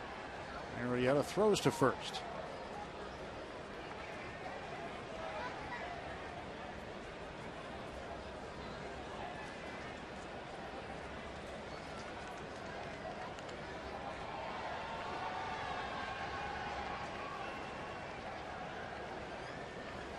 .2-0 pitch. Jones didn't get what he was looking for. It's outside 3-0. This situation with the score the way it is, 2-0, Jones is probably drooling for a fastball down the middle. Didn't get it.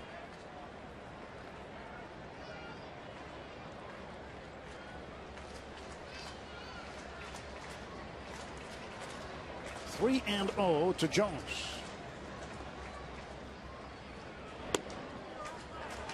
And ball 4, and the Pirates with 2 on and nobody out. Let's check in again with Rob King. Okay.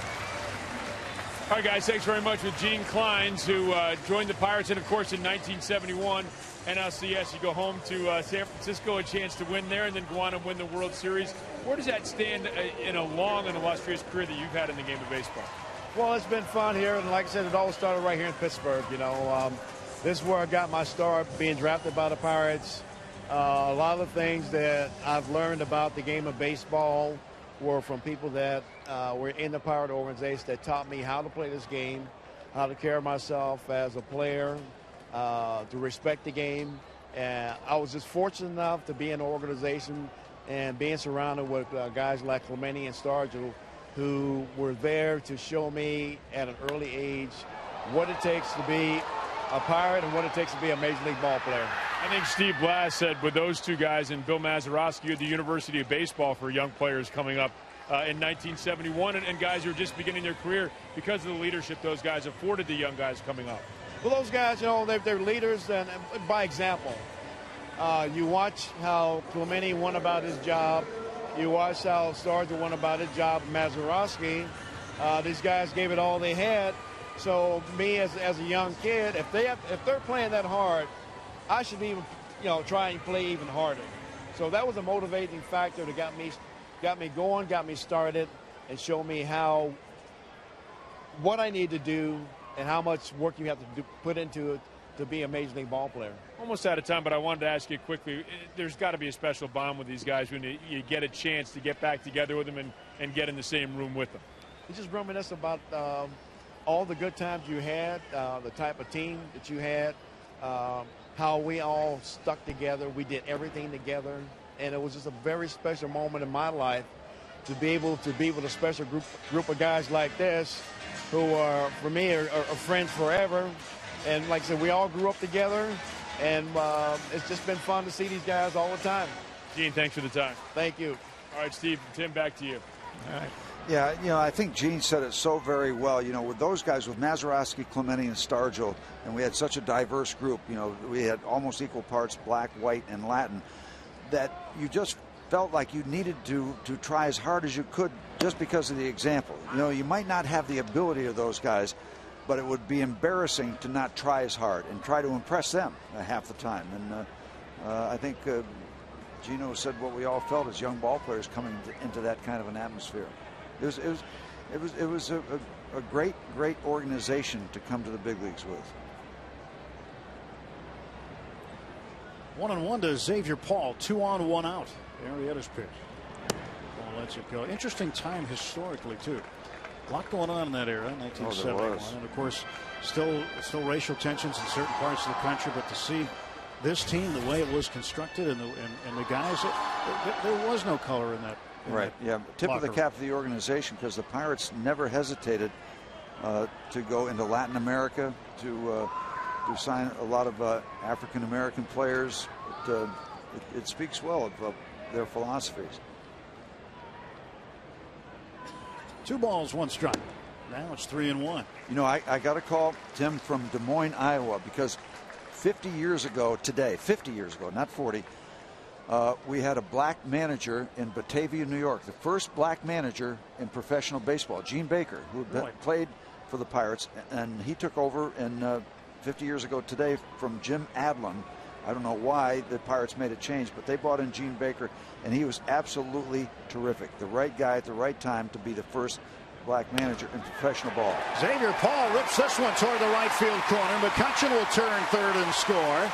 And going first to third is Garrett Jones, an RBI for Xavier Paul, and it's now 8-2. We'll get the engine going a little bit here. You eat into this lead, and you never know. You never know. This ball is ripped. That ball is hit hard down in the right field corner. Turns it over, hooks it down in there, and we're going to have a visit. Rick Adair, the pitching coach. As you watch Andrew cruising. He downshifted once he got halfway between third and the plate. Knew he was going to score easily. So Kutches in, a single and a run scored. Jones the walk. He's over at third base. Xavier Paul at first with the RBI single.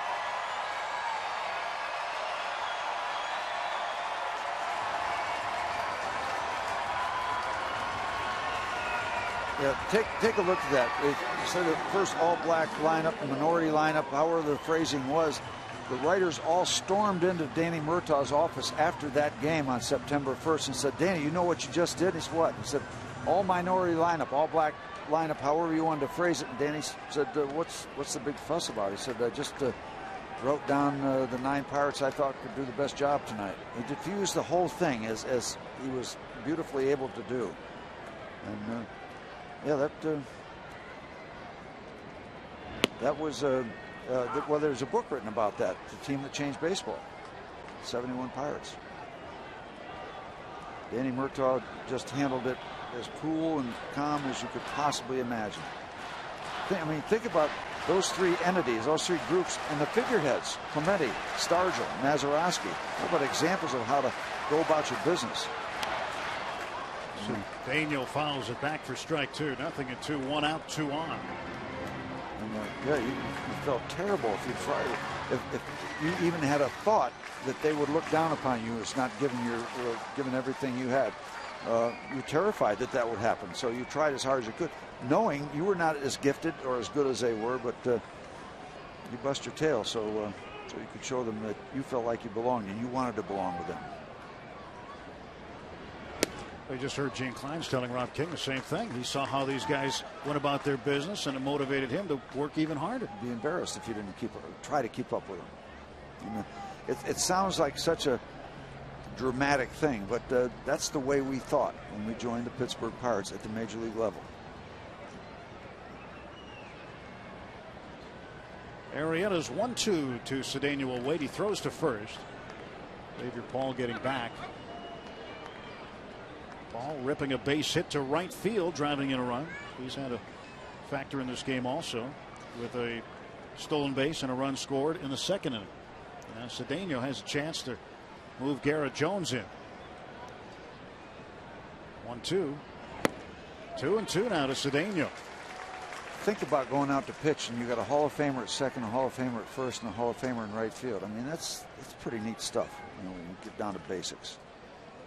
At the time, are you thinking that? At the time, no, you knew it. No, you knew they were good, and yeah, and they weren't Hall of Famers at that time, and you weren't thinking they were going to be Hall of Famers. You just knew they were very good. There goes Paul, and Cedeno hits a hot shot to Andino. He's got to get a run in. What a play, though! The Pirates get something taken away from them there by that great reaction play by Andino on a ball that was scorched. This is a run for the Pirates. Yeah, we'll take it. But this is some kind of impressive pick by the Orioles second baseman. He got a runner that's going by him. He's got some traffic involved, and he has to catch a ball on the in-between hop. Yeah, Paul just got ahead of this baseball. And he's got a short hop. That ball gets on the ground, and it's hit hard. So it's not a ground ball. It's not a line drive. It's that in-between thing. Good play. Michael McHenry, the catcher. And he grounds to first. Pirates will end up getting 2 more runs back as they dig a little bit more into this Oriole lead. So now just a 5-run lead after 4 innings.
Which 2 games of the 71 series did Roberto Clemente hit a home run in, and off which pitchers?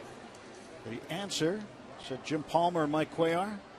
Game 6. Yeah. We had it right. All right. Combined effort tonight. And let's look back at one of those great home runs right now. Okay. Here's Bobby Clemente.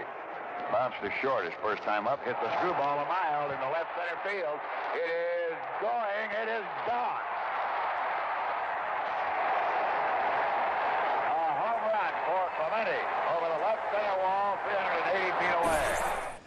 Yeah, how about hearing that voice and seeing that home run? That's pretty good stuff. The gunner, Bob Prince, Hall of Famer, Roberto Clemente, Hall of Famer, just hit a rocket over the wall in left center field. Off a screwball, down and away. Here's Robert Andino, second baseman, made a nice play off the bat of Ronnie Cedeno. In the last half inning, he takes a strike from Daniel McCutchen. 0-1 the count. All right, we're even with the scraps. You know, the 2 and 1 they scored in the second and third. Now we got to work on that first inning of that business. Josh Harrison picks it and throws him out. Andino is gone. One away for the Orioles.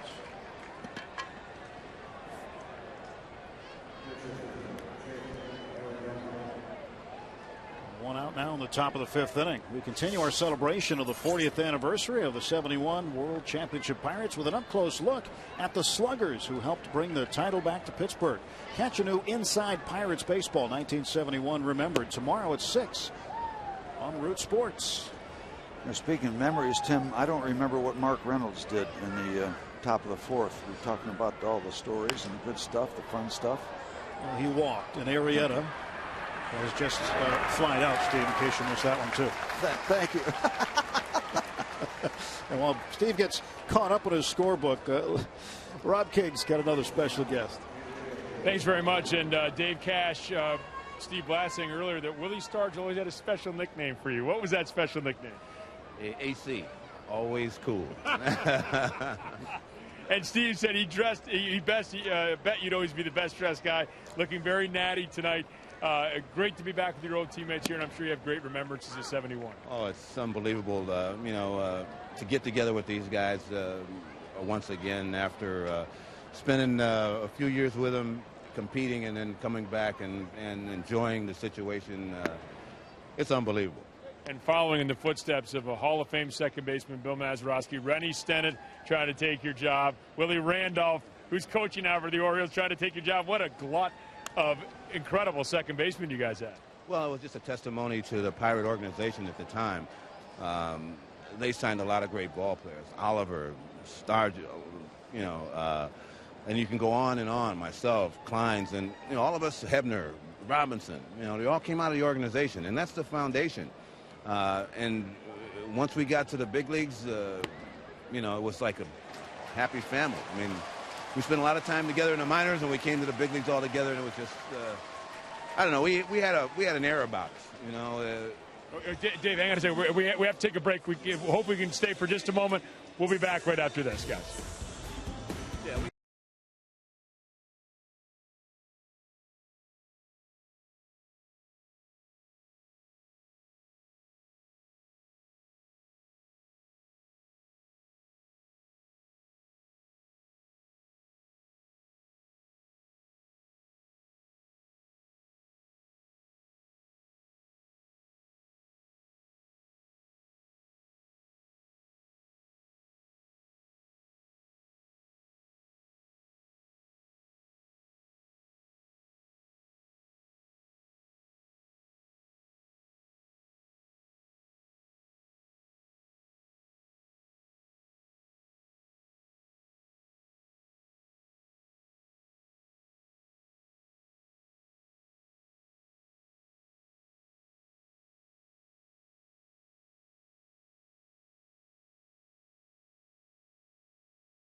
Back in PNC Park, Bucco's trying to get back into this thing, trailing 8-3. Rob King along with Dave Cash as our conversation interrupted slightly by the vagaries of commercials and TV. And Dave, you know all about that, but you're talking about some of your fond memories of this 1971 ball club. It was, the guys were unbelievable.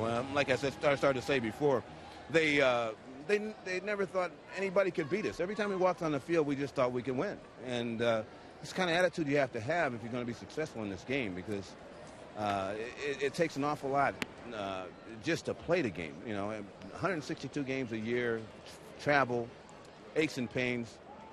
Sometimes it's more than you can deal with sometimes, but it's a heck of a game. Individual accolades for you, particularly, and some of them coming after your Pirates career. All-Star games and 699 at-bats in a season, the most ever. But I would imagine a World Series championship is pretty tough to top. There's nothing like it. I mean, that's what we play the game for. We spent hours and hours in spring training getting ready. Then we have the season. Then you have the playoffs. And then the ultimate is become the world champion. Because, from now on, the Pirates will always be known as the 1971 world champions. No one can ever take that away from us.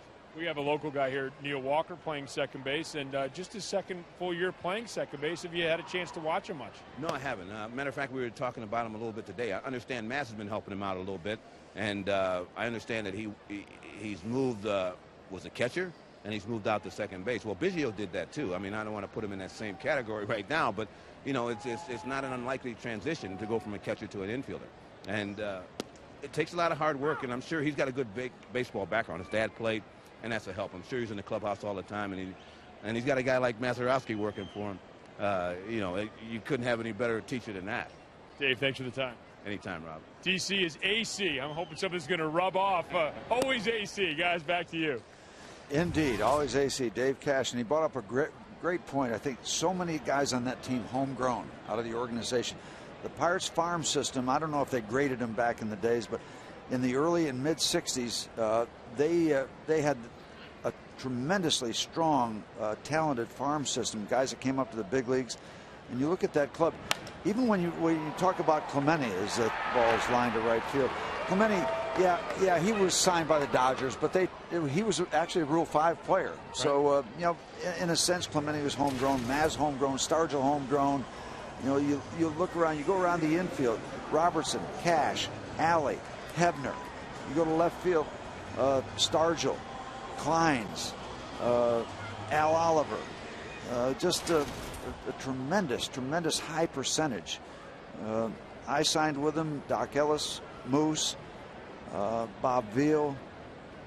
You go behind the plate, Milt May, Manny Sanguian. I mean, that's a testimonial to the farm system we had. It was loaded. It must have been special to come up with a number of those guys. Oh yeah, through the whole system, the chemistry is there. Yep. Josh Harrison bouncing out. So Siriaco pinch hit. He was gone. Talbot lined out, and Harrison out in order in the fifth.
Pirates Baseball on Root Sports is sponsored by Day Automotive.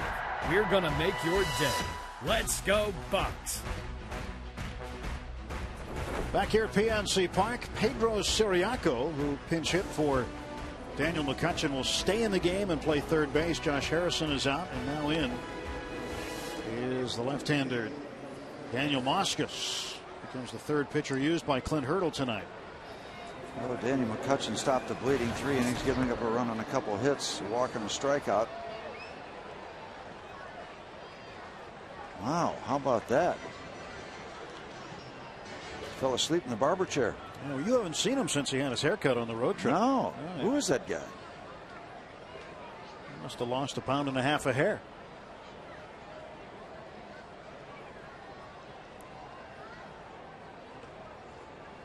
You remember what that was like, right? Okay. When you could afford to lose it. Yeah, this would be Nick Markakis coming not up far 2 for behind 3 you. on the night. Double single and popped out to center field. Welcome back here at PNC Park. So you want to change the subject? I do remember those days fondly. Now we go in for a buff and a polish. Strike 2 as Markakis fouls it into the mitt of Michael McHenry. I did get a haircut today. I told the lady I'm going to be on TV tonight. She said I don't care. Not everybody enamored with the 40th anniversary. No. Quite a little bit refreshing. She didn't ask you which one you want to cut? You're pushing it, Tim. I know. Right at the line right now. Pierogies. Jalapeno Hanna leading the way.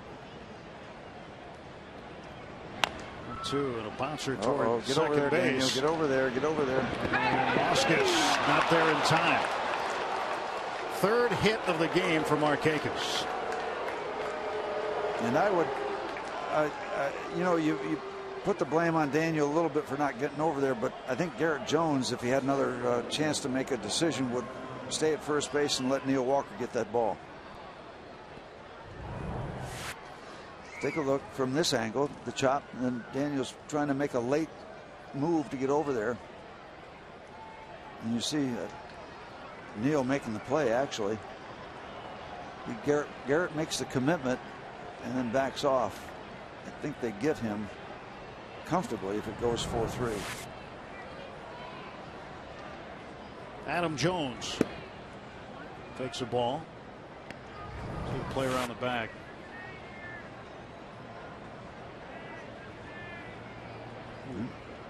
Close call. Goes to the run.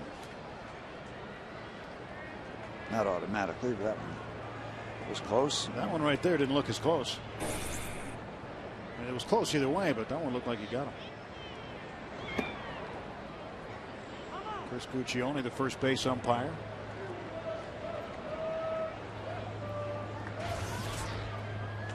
Adam Jones, 295 on the season.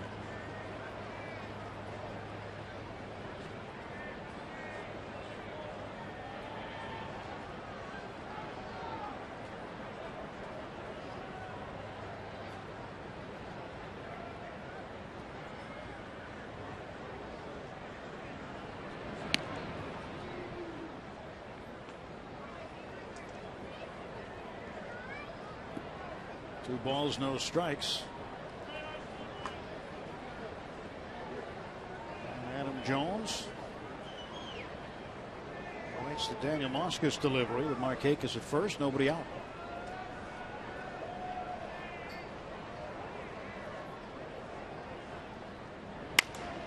Ground ball towards short. There's one, and there is two. There we go. Cleans everything up here in the top of the sixth. Nice job by Ronnie Cedeno going over into the hole a little bit, so it extended the throw, but he hit Neil Walker right in the chest. A good pivot. It all starts with this delivery by the shortstop to the second baseman. Goes over there. It's got to be right there because he has to go away from where he's throwing initially, and that costs you time. So an errant throw to second base blows the play up. You get one instead of two, but Ronnie did a good job feeding Neil Walker. Derek Lee was an interesting proposition on the free agent market this offseason. Ended up signing with the Orioles. A veteran, pretty good hitting first baseman with some power. but only 4 home runs for him this year.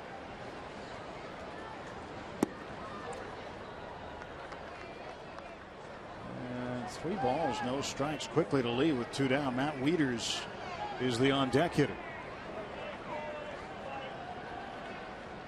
There's a strike.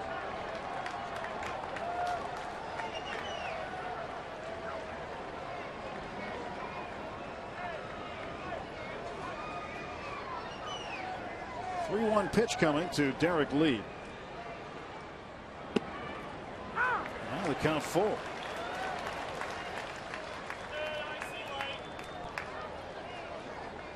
3-2, 2 down. Pirates down by 5 runs. Still about half the game to go. We'll have another pitch. The flag bearer tonight. And the rally cap. And the throwback Pirate jersey. It's got all the accessories. To right field, a base hit for Lee. And Lee has reached base safely now 3 times. And now the matchup will feature the battle of 2007 first round draft choices. Matt Wieters against Daniel Moskos. The Pirates passed over Wieters to get to Moskos and take him in the draft, and then Wieters went later to the Orioles.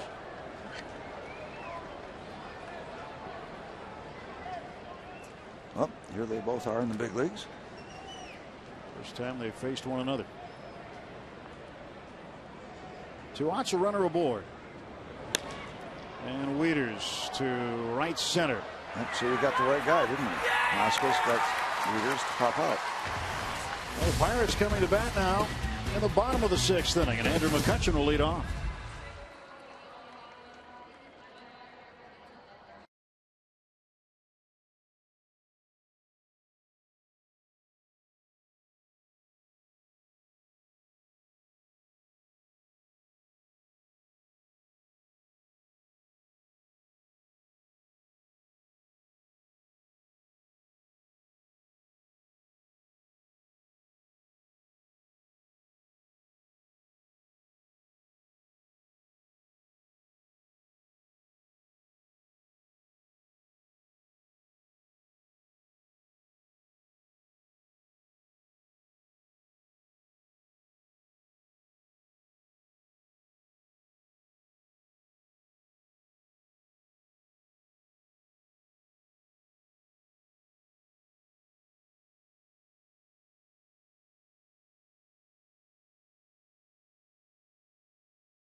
Park on an anniversary night. Bruce Kison, first night game in World Series history.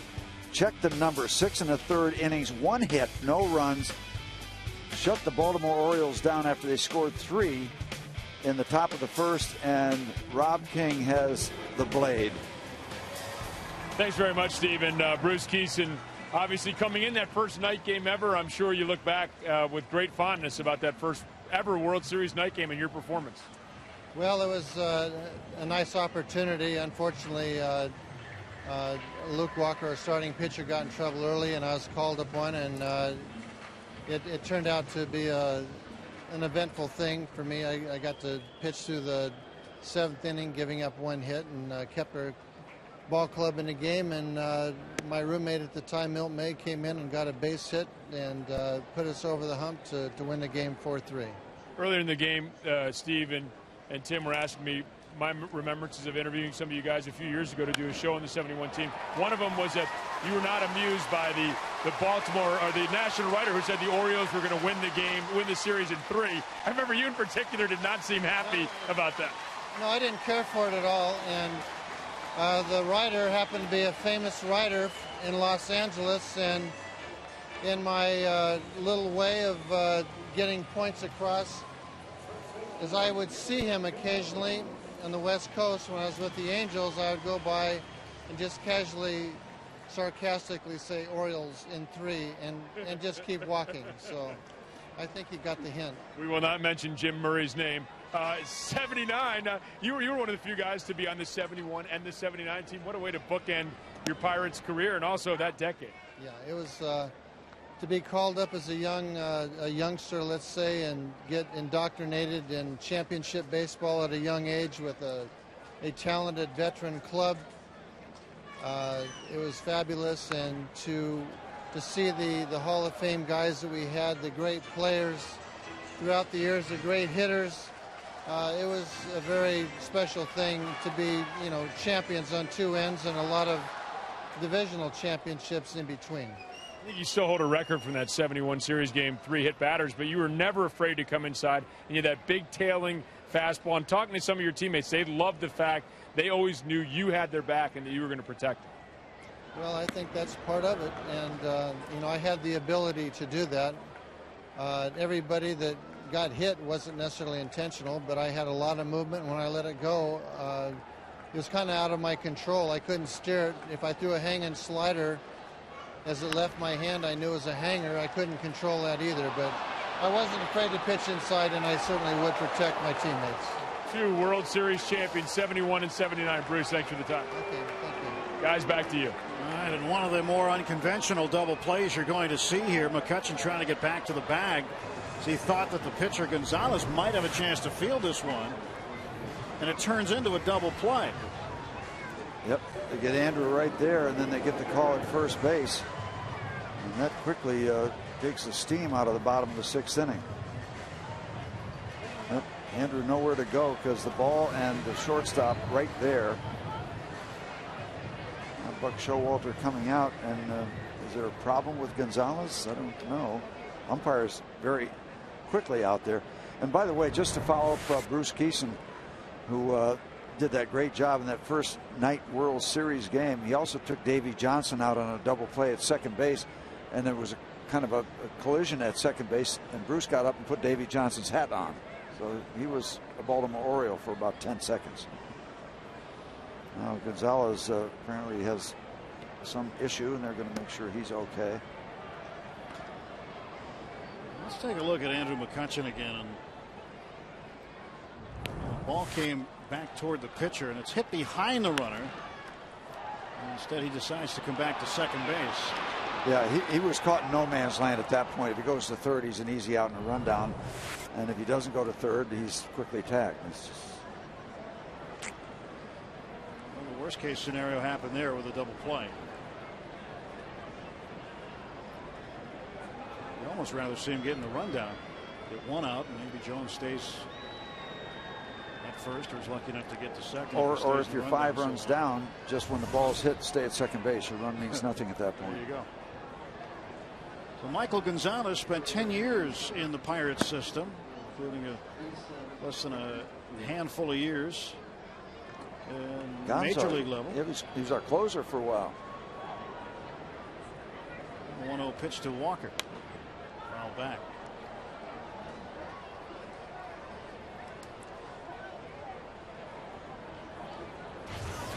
And we're going on a few caravans with Mike Gonzalez. He's first getting squared away.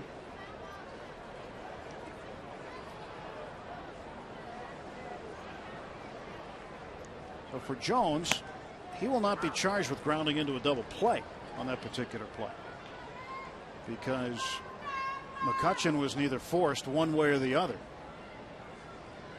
Even though there were 2 outs on the plate, the way technically it'll work out for Jones is he won't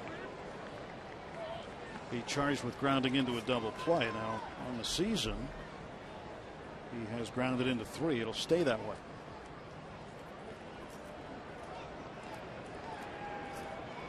Either way you look at it, it's still 2 outs. Yep. The technical parts of scoring.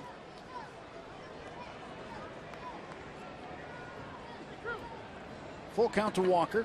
Walker 0 for 2. Gone to left field twice.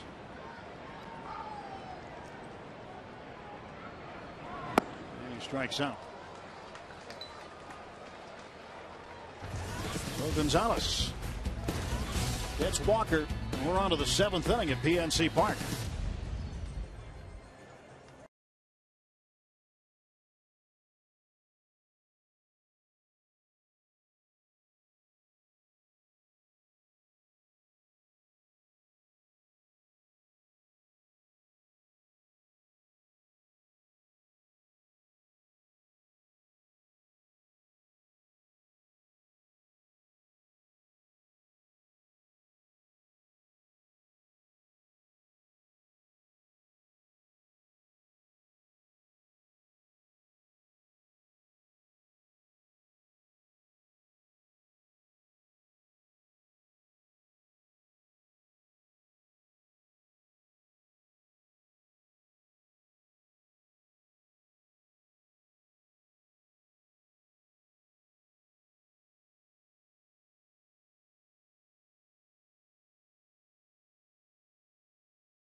Pirates baseball on Root Sports is brought to you by Mazda. Mazda, zoom, zoom. Let's go, Bucks. Welcome back to PNC Park, along with Rob King and Steve Blass. I'm Tim Neverett. We go to the 7th inning. Left-hander Daniel Moscas remains on. He'll face the third baseman Mark Reynolds, and Reynolds taps this one over toward third. Moscas throws it away. It's a slow ass on 3. And over to second base goes Reynolds. Well, it's been that kind of night for the Pirates. That'll be the third error on Pittsburgh tonight. Base hit and an error. Daniel comes over and gets the ball. But then the throw is on the home plate side of first base and puts Garrett Jones in a bad spot with a runner coming there. He's in no man's land there. So base hit and an error. There's really not much a first baseman can do right there. I think Albert Pujols will tell you about that. Pujols gone for 4 to 6 weeks for the Cardinals, colliding with the Royals' Wilson Betemit. The original report was a sprained left wrist, and after further medical review, it is a fracture. So Pujols going to miss some significant time for the Cardinals.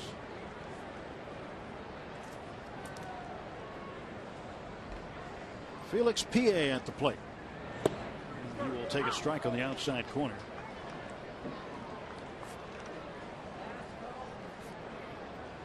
Pie is the only Oriole without a hit. Even the starting pitcher Jake Arrieta picked up a hit and a run batted in that 5-run first inning. And he got his 5 innings in. He's eligible for the win here. Should they win? They'll go to 0 for 4 as Xavier Paul makes the catch. Well, fans knew for the second half of the season, the Bucks announced the Get-Go Summer Value Pack. Get 4 outfield box tickets and a $20 Get-Go gas card, all for only $80. The Get-Go Summer Value Pack is available for every Pirates home game starting July 4th. For tickets, visit pirates.com/summervalue. Bring them on out to the ballpark and take advantage of the Get-Go Summer Value Pack. The youngster got his Bucko shirt on early in his career. There's a face. I'm sure when he did that, he didn't think it'd be on television. I think you're right. And now he's going to get tweets and texts from all his friends Guess what I saw you doing? Clemente rebuilding the tradition. That all fits, doesn't it?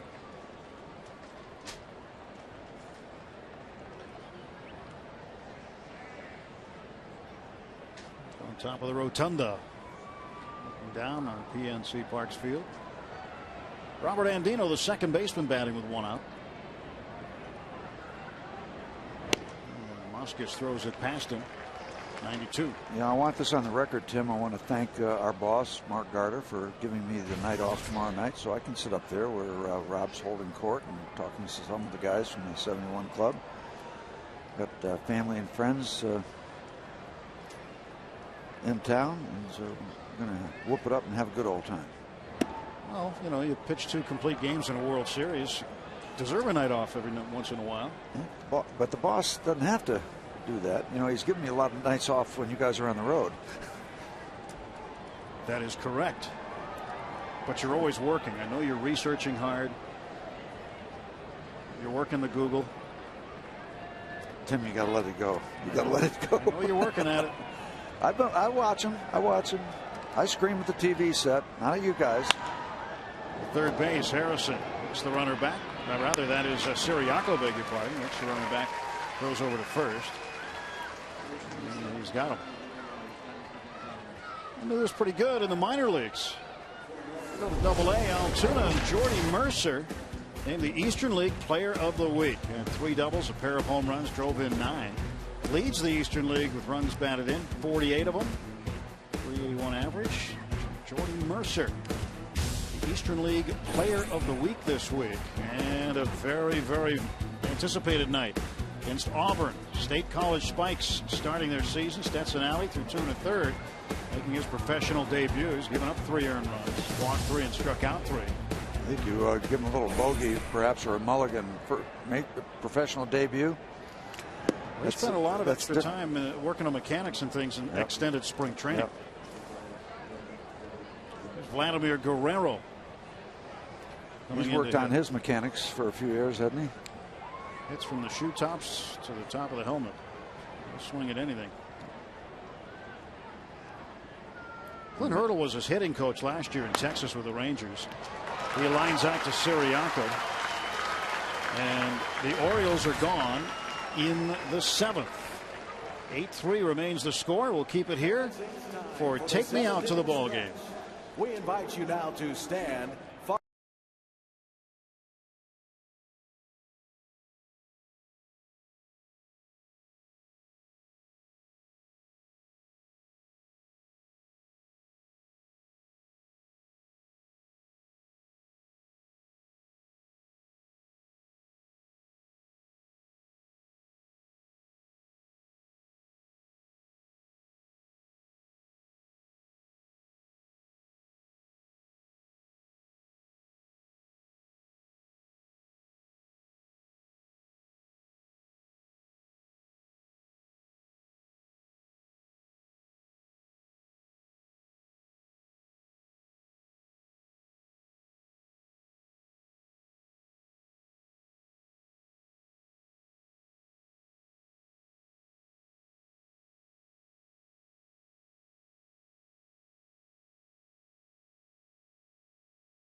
More great pictures from around the ballpark tonight thanks to the AGH can. Good Great night here. Score's not so good, however, but honoring members of the 1971 World Champions. That's the T-shirt a number of fans got tonight. All the team members' names on the back. Steve, you wore that when we did our open out on Federal Street prior to the game. A lot of fans get to take part in a Q&A session with members of the 71 champions. One thing that's nice to see too, a lot of younger Bunko fans, as well as many of the fans who've been rooting this team on for years. And the message has been clear from the fans. They like what they see so far this season. They'd like to see a lot more of it.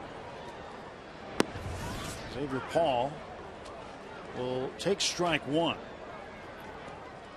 As Paul is 1 for 2 with a run scored, a stolen base, and an RBI.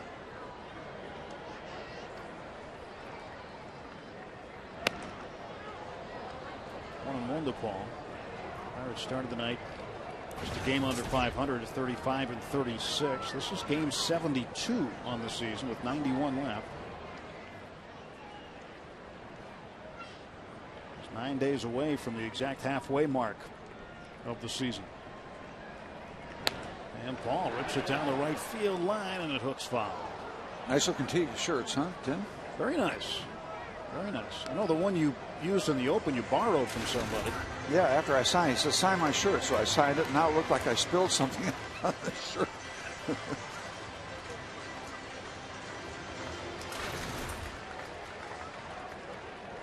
There's the canvas photo wrap that all fans get tonight coming into the ballpark. You and Manny. I'm going to get one of those. How do you say? I'm going to get me one of those things. It's a real nice item. 1-2 pitch. Ball slaps it foul out of play.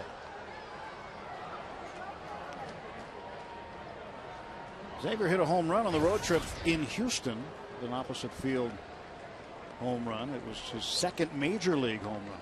First one in over 2 seasons. His first major league home run came off of Chris Volstad of the Florida Marlins on the 15th of May in 2009. 2-2. I hope the Pirates have some opportunities. Mr. Birkin comes in with a, what, ERA 6.75? Did I see that right?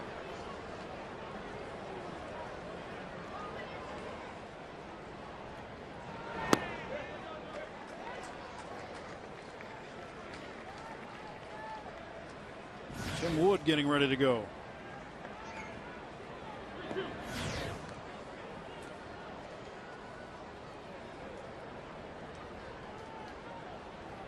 Three balls, 2 strikes to Paul.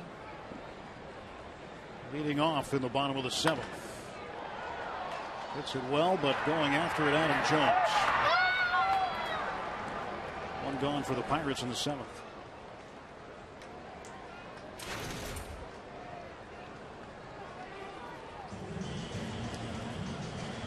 That'll bring up Ronnie Cedeno. Cedeno is 1 for 2. He's driven in 2 runs. Really got robbed on the last at bat with the real good reaction play by Andino at second base.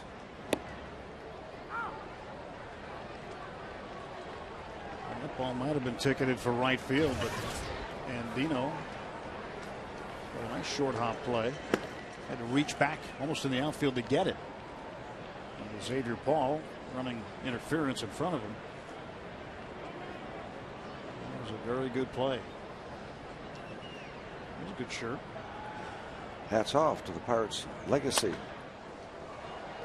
Cedeno to short left center. PA with a catch, 2 down. Well, the Pirates have 3 runs, but just again the offense, just 4 hits. I mean, they've apparently been pretty efficient getting 3 runs out of 4 hits, but still it's just at this point another 4-hit night. The offensive woes continue. I almost hate to bring it up because it's been such an ongoing theme, especially hurting when the starters do so well. That wasn't the case tonight. Charlie never got out of the chute, but that's going to happen. Some nights you can just overcome that and simply outscore somebody. Kevin Correa, Paul Mulholland. I see Kevin in this series. See him Wednesday afternoon.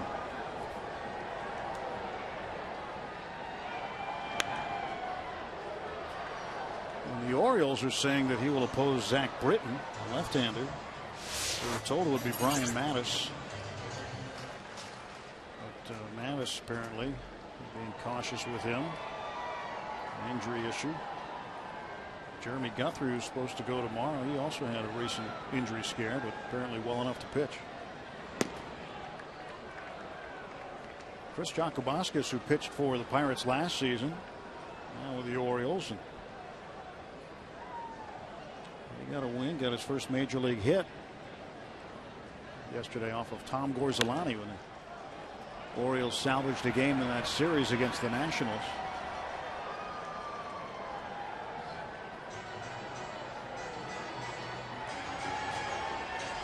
Jacobowskis struck out a career-high 6 in that game yesterday, but it was so scary down there in Houston in April of last year watching him take that line drive off the head, off the bat of Lance Berkman.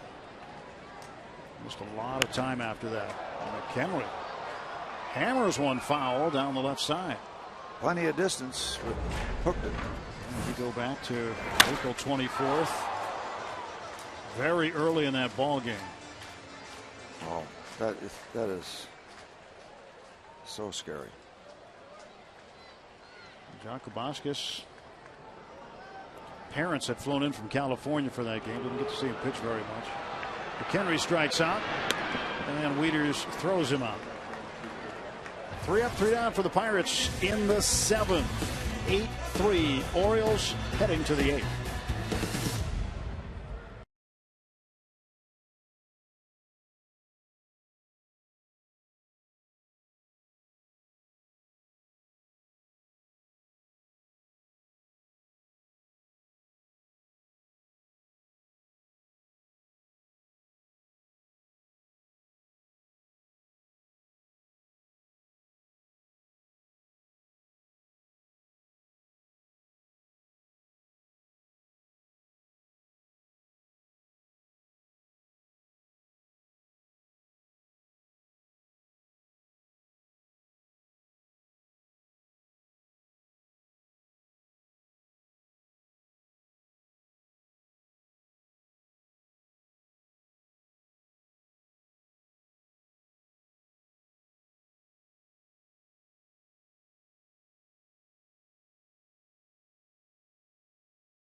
The series against the Orioles tomorrow and Wednesday. Help the Pirates celebrate the 40th anniversary of the 1971 championship team. Take advantage of this special offer for only $19.71.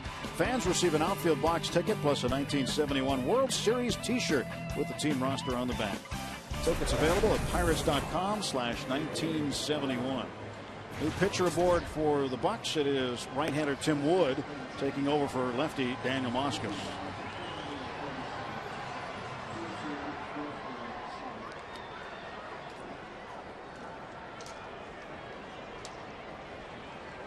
Wood, who pitched in yesterday's ball game through the last pitch of the ball game, gave up the home run to Cord Phelps of Cleveland. Said he threw a sinker, left it up, and he said Phelps did what he was supposed to do. Yep, sinkers aren't supposed to be upstairs. Back at it again, and right back on the horse for Tim Wood. He delivers ball 1 to J.J. Hardy. Attendance tonight announced 22,447. So it must have been a nice walk up. A lot of folks coming out to see interleague play and see the Orioles come back to Pittsburgh. Expecting a bunch tomorrow night and Wednesday afternoon. Come on out.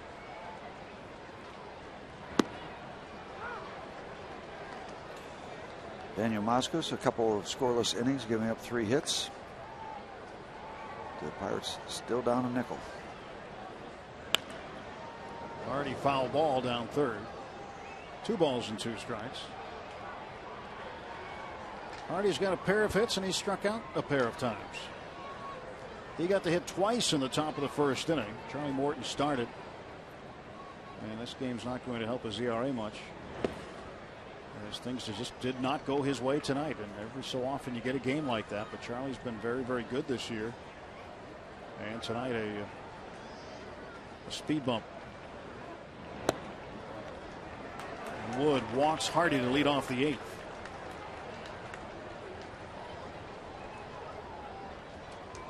If you're not coming out to the park, make sure you tune it right here to Root Sports as we look at the Nissan Road Ahead. Pregame tomorrow, 6:30.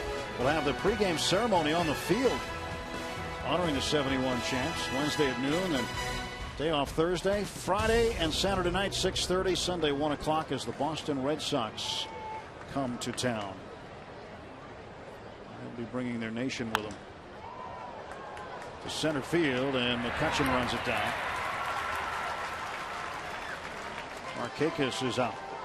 3 for 5 for Markakis.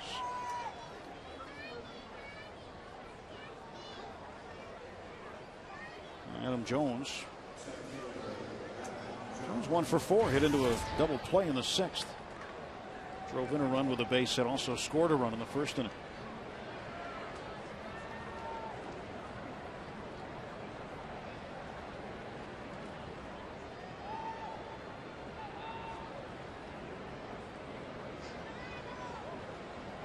Eight 3 the score, top of the 8th. Orioles in front here in game 1.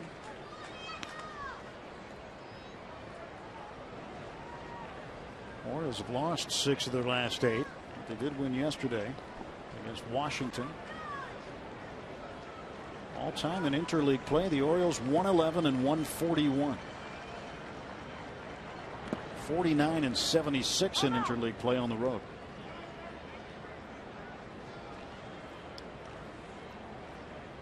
Do we want to bring up the Pirates' interleague numbers? Well, probably not. These teams have both struggled, and the Pirates especially have struggled on the road in interleague play.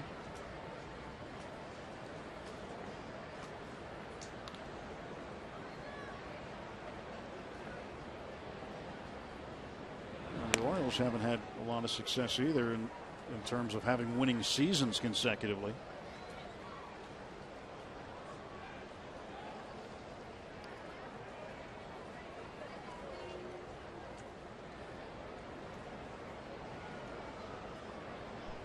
They came out swinging tonight right out of the gate, built a 7-0 lead. Pirates got a run back in the 2nd, then another run for the Orioles in the 3rd. It might be one of those kind of games too, Tim, where you don't know they were hitting that good or Charlie was pitching that bad. And many times it's a combination. But you got to figure that Charlie was up a little higher in the zone than he wanted to be. To left field, a base hit.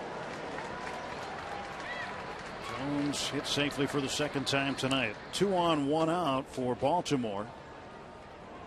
J.J. Hardy goes over to second base now. Goes outside, turns it back around.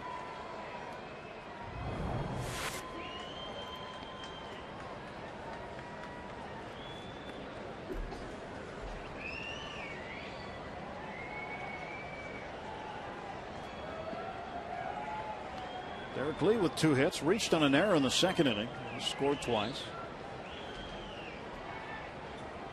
1st and 2nd, 1 out.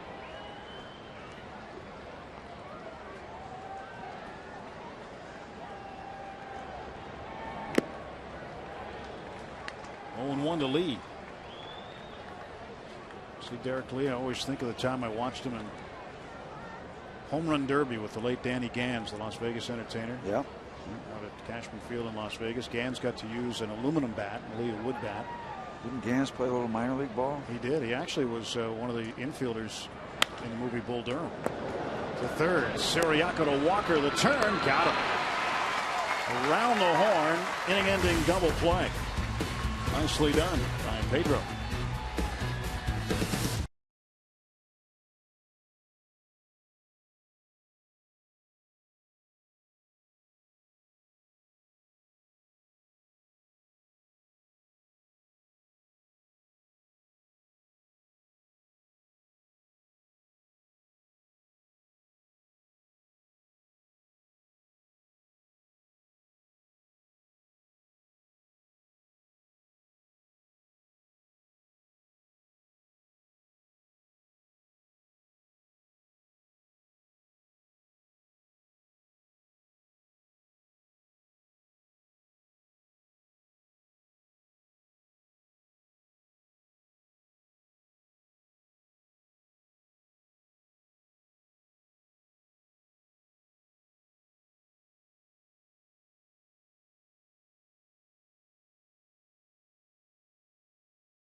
From our friends at the Meadows Racetrack and Casino. Indians trailing the Rockies. Marlins on top of the Angels in the third. Braves 2, Blue Jays nothing. Red Sox and Padres even at 3. Need to get a win from the Yankees tonight, also from the Rangers and from the White Sox. Not a good night for the Central Division. Brewers down, and Tigers and Dodgers coming up. And I guarantee you the Cardinals will not win tonight as they're off. So right now everybody in the Central losing.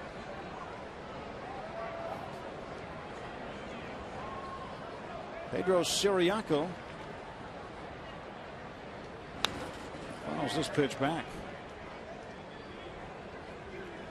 Jason Birkin, third pitcher used by Buck Showalter. After Jake Arrieta started, went 5, then he used Michael Gonzalez.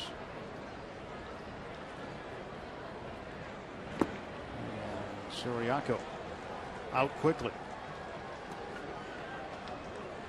Pedro is 0 for 2. Siriaco has been used, I think to say sparingly would be generous.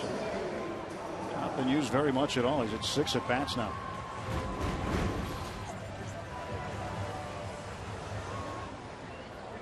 One out in the Pirates half of the 8th inning.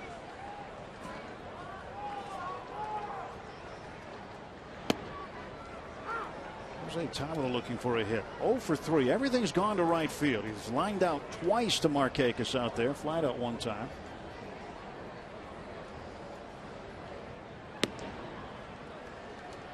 One. Now, if the theory goes, you want to employ a shift when you have 3 or 4 guys out there in right field. Yeah, because that's where the spray chart would indicate he hits. Or the scouting report would say he goes to right. Doesn't always. It's a lot of balls up the middle.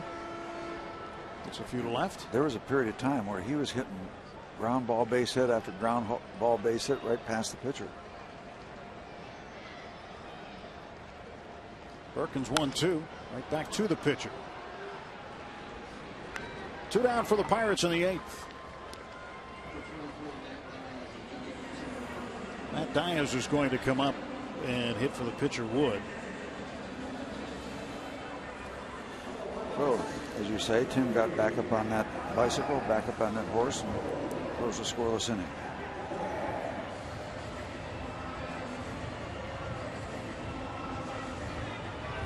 Well, it all started in the first, a 5-run first inning, coupled with a 2-run second. Pirates just unable to put enough up there. Only 4 hits, being out hit tonight, 14-4. 5 out of 23 as a pinch hitter is Matt. Birkin deals ball 1.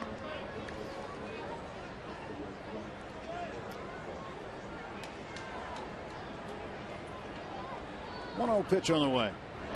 And Diaz, long way foul and out of play. 1 ball and 1 strike. Well, it was nice to get out on Federal Street prior to the game tonight, Steve. See all the fans out there.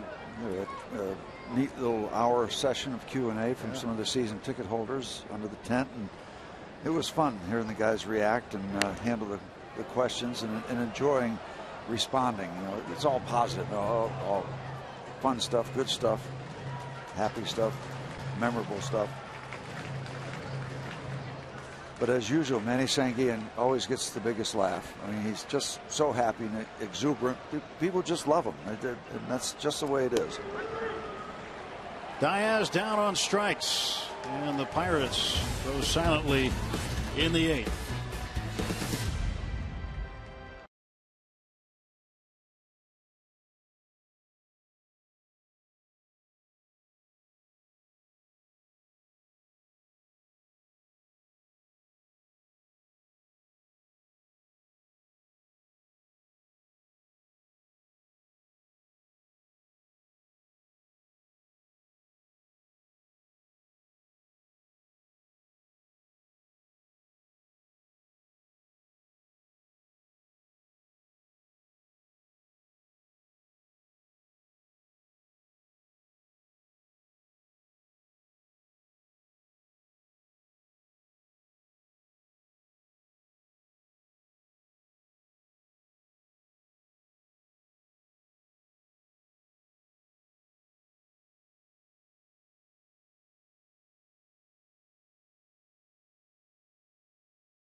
Pujols will miss the next 4 to 6 weeks, and now displaced fracture his left radius. Florida Marlins reintroducing 80-year-old Jack McKeon as their manager today. Edwin Rodriguez stepped down yesterday. Tim Hudson, 8 innings for the Braves, leading the Blue Jays 2-0 in the ninth. He struck out 8. And a big story emanating out of Southern California. Commissioner Bud Selig today disapproving of the TV rights deal that the Dodgers had lined up. It was reportedly worth as high as $3 billion, but there would have been a large cash infusion into the Dodgers, which right now, according to stories out of Southern California, need a lot of liquid cash on hand. Deal or no deal? No deal. Joel Hanrahan coming out to work here in the top of the ninth, still 8-3 Baltimore Orioles. I'm not sure. Good. Joel Hanrahan on to work. He hasn't worked since Wednesday in Houston when he picked up his 19th save. He went over the Astros. He's been off for 5 days. Strike 2 to Matt Wieters. Clint Hurl getting Hanrahan some work tonight. Morton, McCutchen, Moscas, Wood, Hanrahan.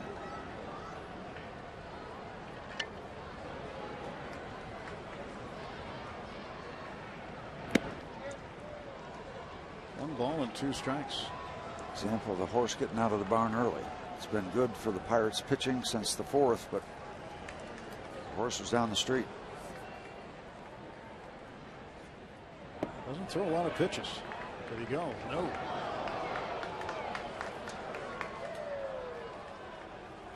Hanrahan among the league leaders in saves. Houston Street of Colorado and Brian Wilson of San Francisco leading the National League with 20. Matt Wieters played for a time for Richie Hebner, who's in the building tonight. And Richie was managing the Orioles organization. And Wieters down on strikes. Voting still open for the 2011 All-Star Game in Phoenix. Help send your favorite Pirates to this year's All-Star Game by voting up to 25 times at pirates.com/vote. Visit pirates.com and cast your ballot now for your 2011 All-Stars. Vote early and vote often. Vote today at pirates.com/vote. A lot of people looking for this man to go to the All-Star Game, Joel Hanrahan. Can't vote for the pitchers, but you can for the position players. And you hope that Bruce Bochy, who will manage the National League, will take a serious look at Hanrahan. Although his closer has got one more than Joel. Brian Wilson has 20. But many times you look for 1-inning guys to come in an all-star format. 2-1.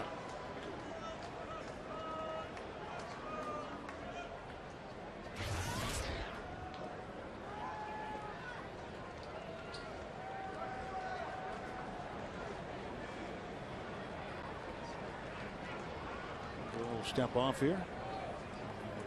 Get ready to face Reynolds. Reynolds got to be hunting a fastball. I think he always does. That's what he does.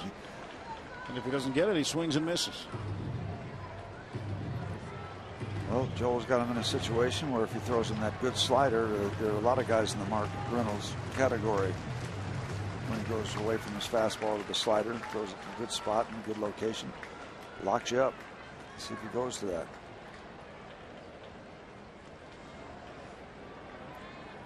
Slider or fastball? Fastball. I guess I would guess fastball at 98. Adam Dunn leading the American League in strikeouts, and Reynolds fourth. Curtis Granderson of the Yankees behind him at 73. He walked him.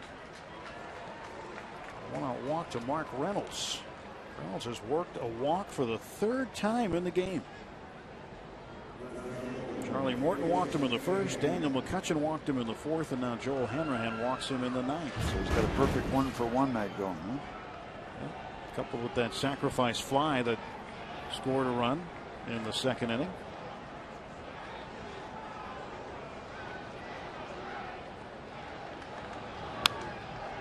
Felix Pie following back a 96-mile-an-hour fastball. One out, top of the ninth. It's kind of hard to see, but there is a little bit of precipitation. A mist. Right after the air was taken out of the balloon in the first inning. One fouled back.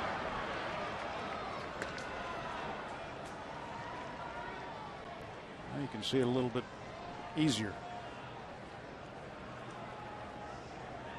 Hopefully that's all we get for now.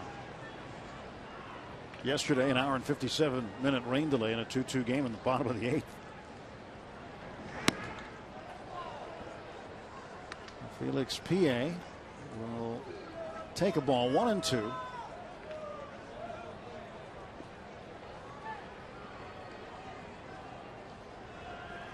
And Pie is the only Oriole without a hit. 0 for 4 tonight.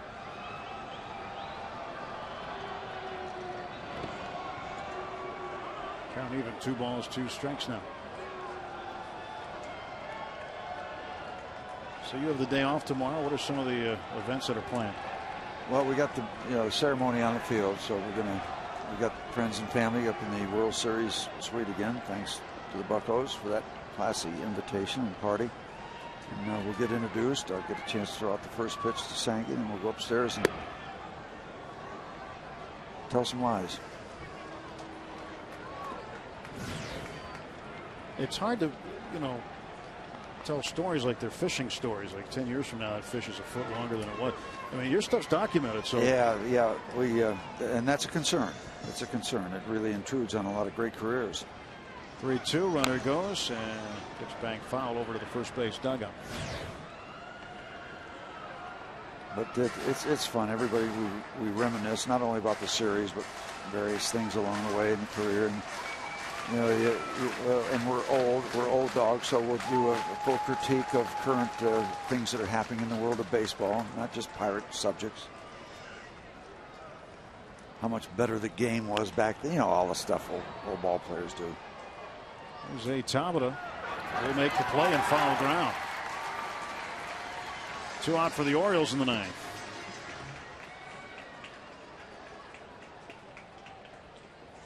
We'll all get on Dave Justice. He was a player rep for not getting us more of a pension. That sort of thing. That was all his fault. It was, according to Sangy.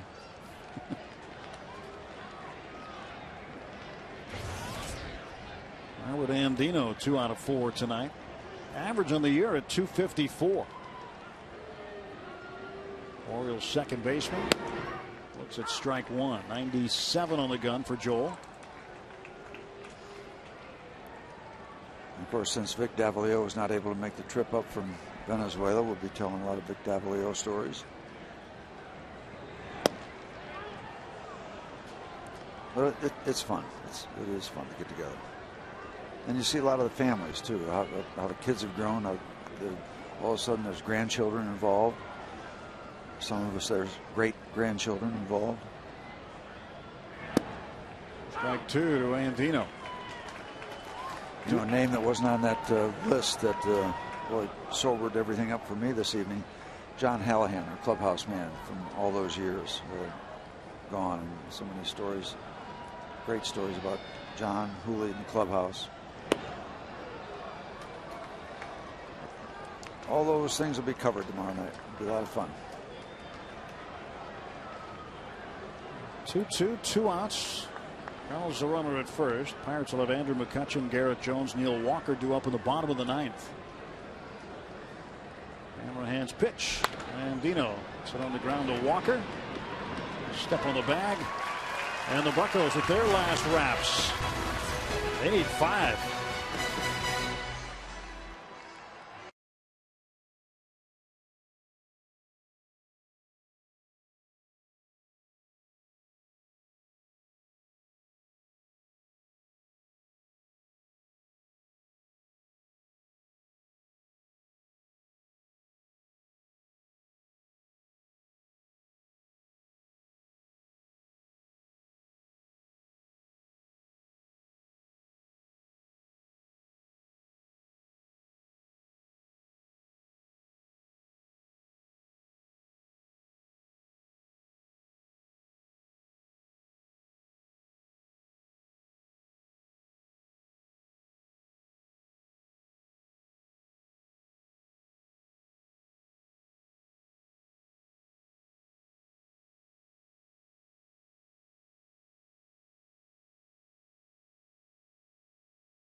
Come on here again, Mr. Blast. They tried to. I saw you running on the top of the dugout here, and they tried to get you out of here. They weren't going to get me out of there, boy. I told them, I said, I don't care if they throw me in the biggest jail I got here. I'm going to be here. Steve, the biggest game you've ever pitched? When he was 6 years old. I'm going to be a big league ball player, and I'm going to pitch in the World Series. He said that when he was 6? That's a pretty good prediction, and it came through. Yeah, Steve Blast, congratulations. Good luck. Thank you very much. Pirates look like they're bouncing back. Well, we hope so. We're going to give it our best, just like we've been doing all year. What a great moment. How good is it when your dad runs out on the field after you win a World Series game? I mean, we've all had fathers. We all have fathers. And, you know, there are singular moments in your life where they will be with you for the rest of your days. And when he jumped off that dugout and ran out on the field, I thought he won the darn game. And it was just, just an absolute joy. Absolute joy. And the neat thing, Tony Kubek is such a great gentleman, such a great professional, that he later sent a picture of the three of us there that wound up being an 8x10 to my dad, and saying it was one of the warmest moments he'd ever seen in the game of baseball. And my dad had that picture till the day he died, and it's still around. So, yeah, day after Father's Day, that's a wonderful memory. And Dad, thinking about you yesterday, and think about you a lot. So you said you were 6 when you told him you were going to not only be a big league ball player, but pitch in the World Series. Yeah, because I wasn't doing real good in school, so I had to come up with something. You know, I wanted to tell him I was going to be a fireman, but I don't think he would have bought that. Well, it worked out. It did. It worked out great, and it was a great moment to be able to have that kind of moment with your father. Andrew McCutchen with the hit. He's got 3 hits. A lot of fathers and sons this weekend we saw, not only in Cleveland, but here now that school's out for the summer. A lot of dads bringing their kids to the ball games. Well, if we can take anything out of this, Andrew has got back going again. So you grab for straws in a game like this, and grab a hold of Andrew. So the spectacled Kevin Gregg giving up the hit. And he's ahead 0-2 on Garrett Jones. Jones wants time. Garrett has walked twice, scored a run.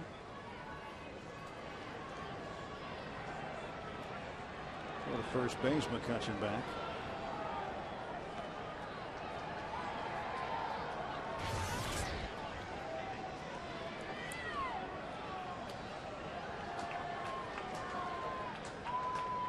He got a hit yesterday in Cleveland. Fouls this one off.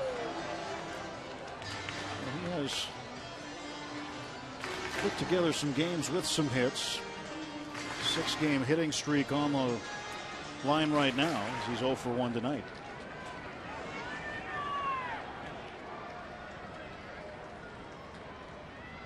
And Jones up in the air to center field, left center. There is Pierre. One down. And Neil Walker, who's 0 for 3.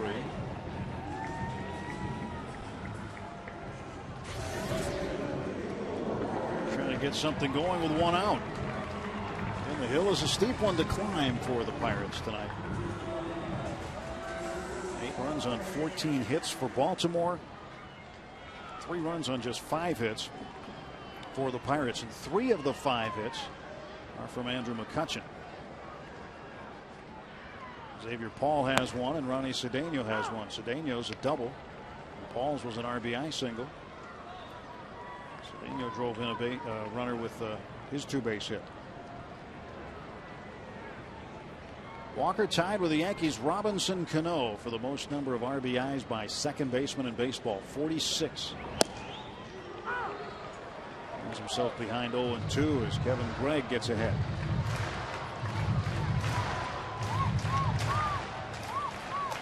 Cubs have now pulled ahead of the White Sox in the bottom of the 6th, 6-3. Windy City showdown in interleague play.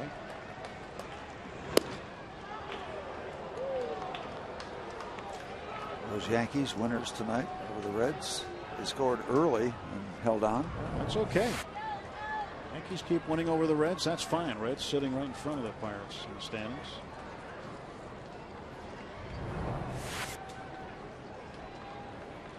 Pirates 2 games back of the Reds now. And Walker, hot shot to Lee. This could do it. And that's your ball game. Double play ends it, and Baltimore takes game one of this 3-game interleague set by an 8-3 score. Not much you can say about this one. Charlie wasn't right tonight, and the Orioles scored. Their pitching was good. They scored early and often, and the theme really never did change. Hope it does change tomorrow night. Tomorrow night, pregame on the air at 6:30 will carry all the on-field ceremonies honoring the 1971 World Champion Pirates. Tonight, the Orioles get back at them with an 8-3 win. Pirates postgame is next.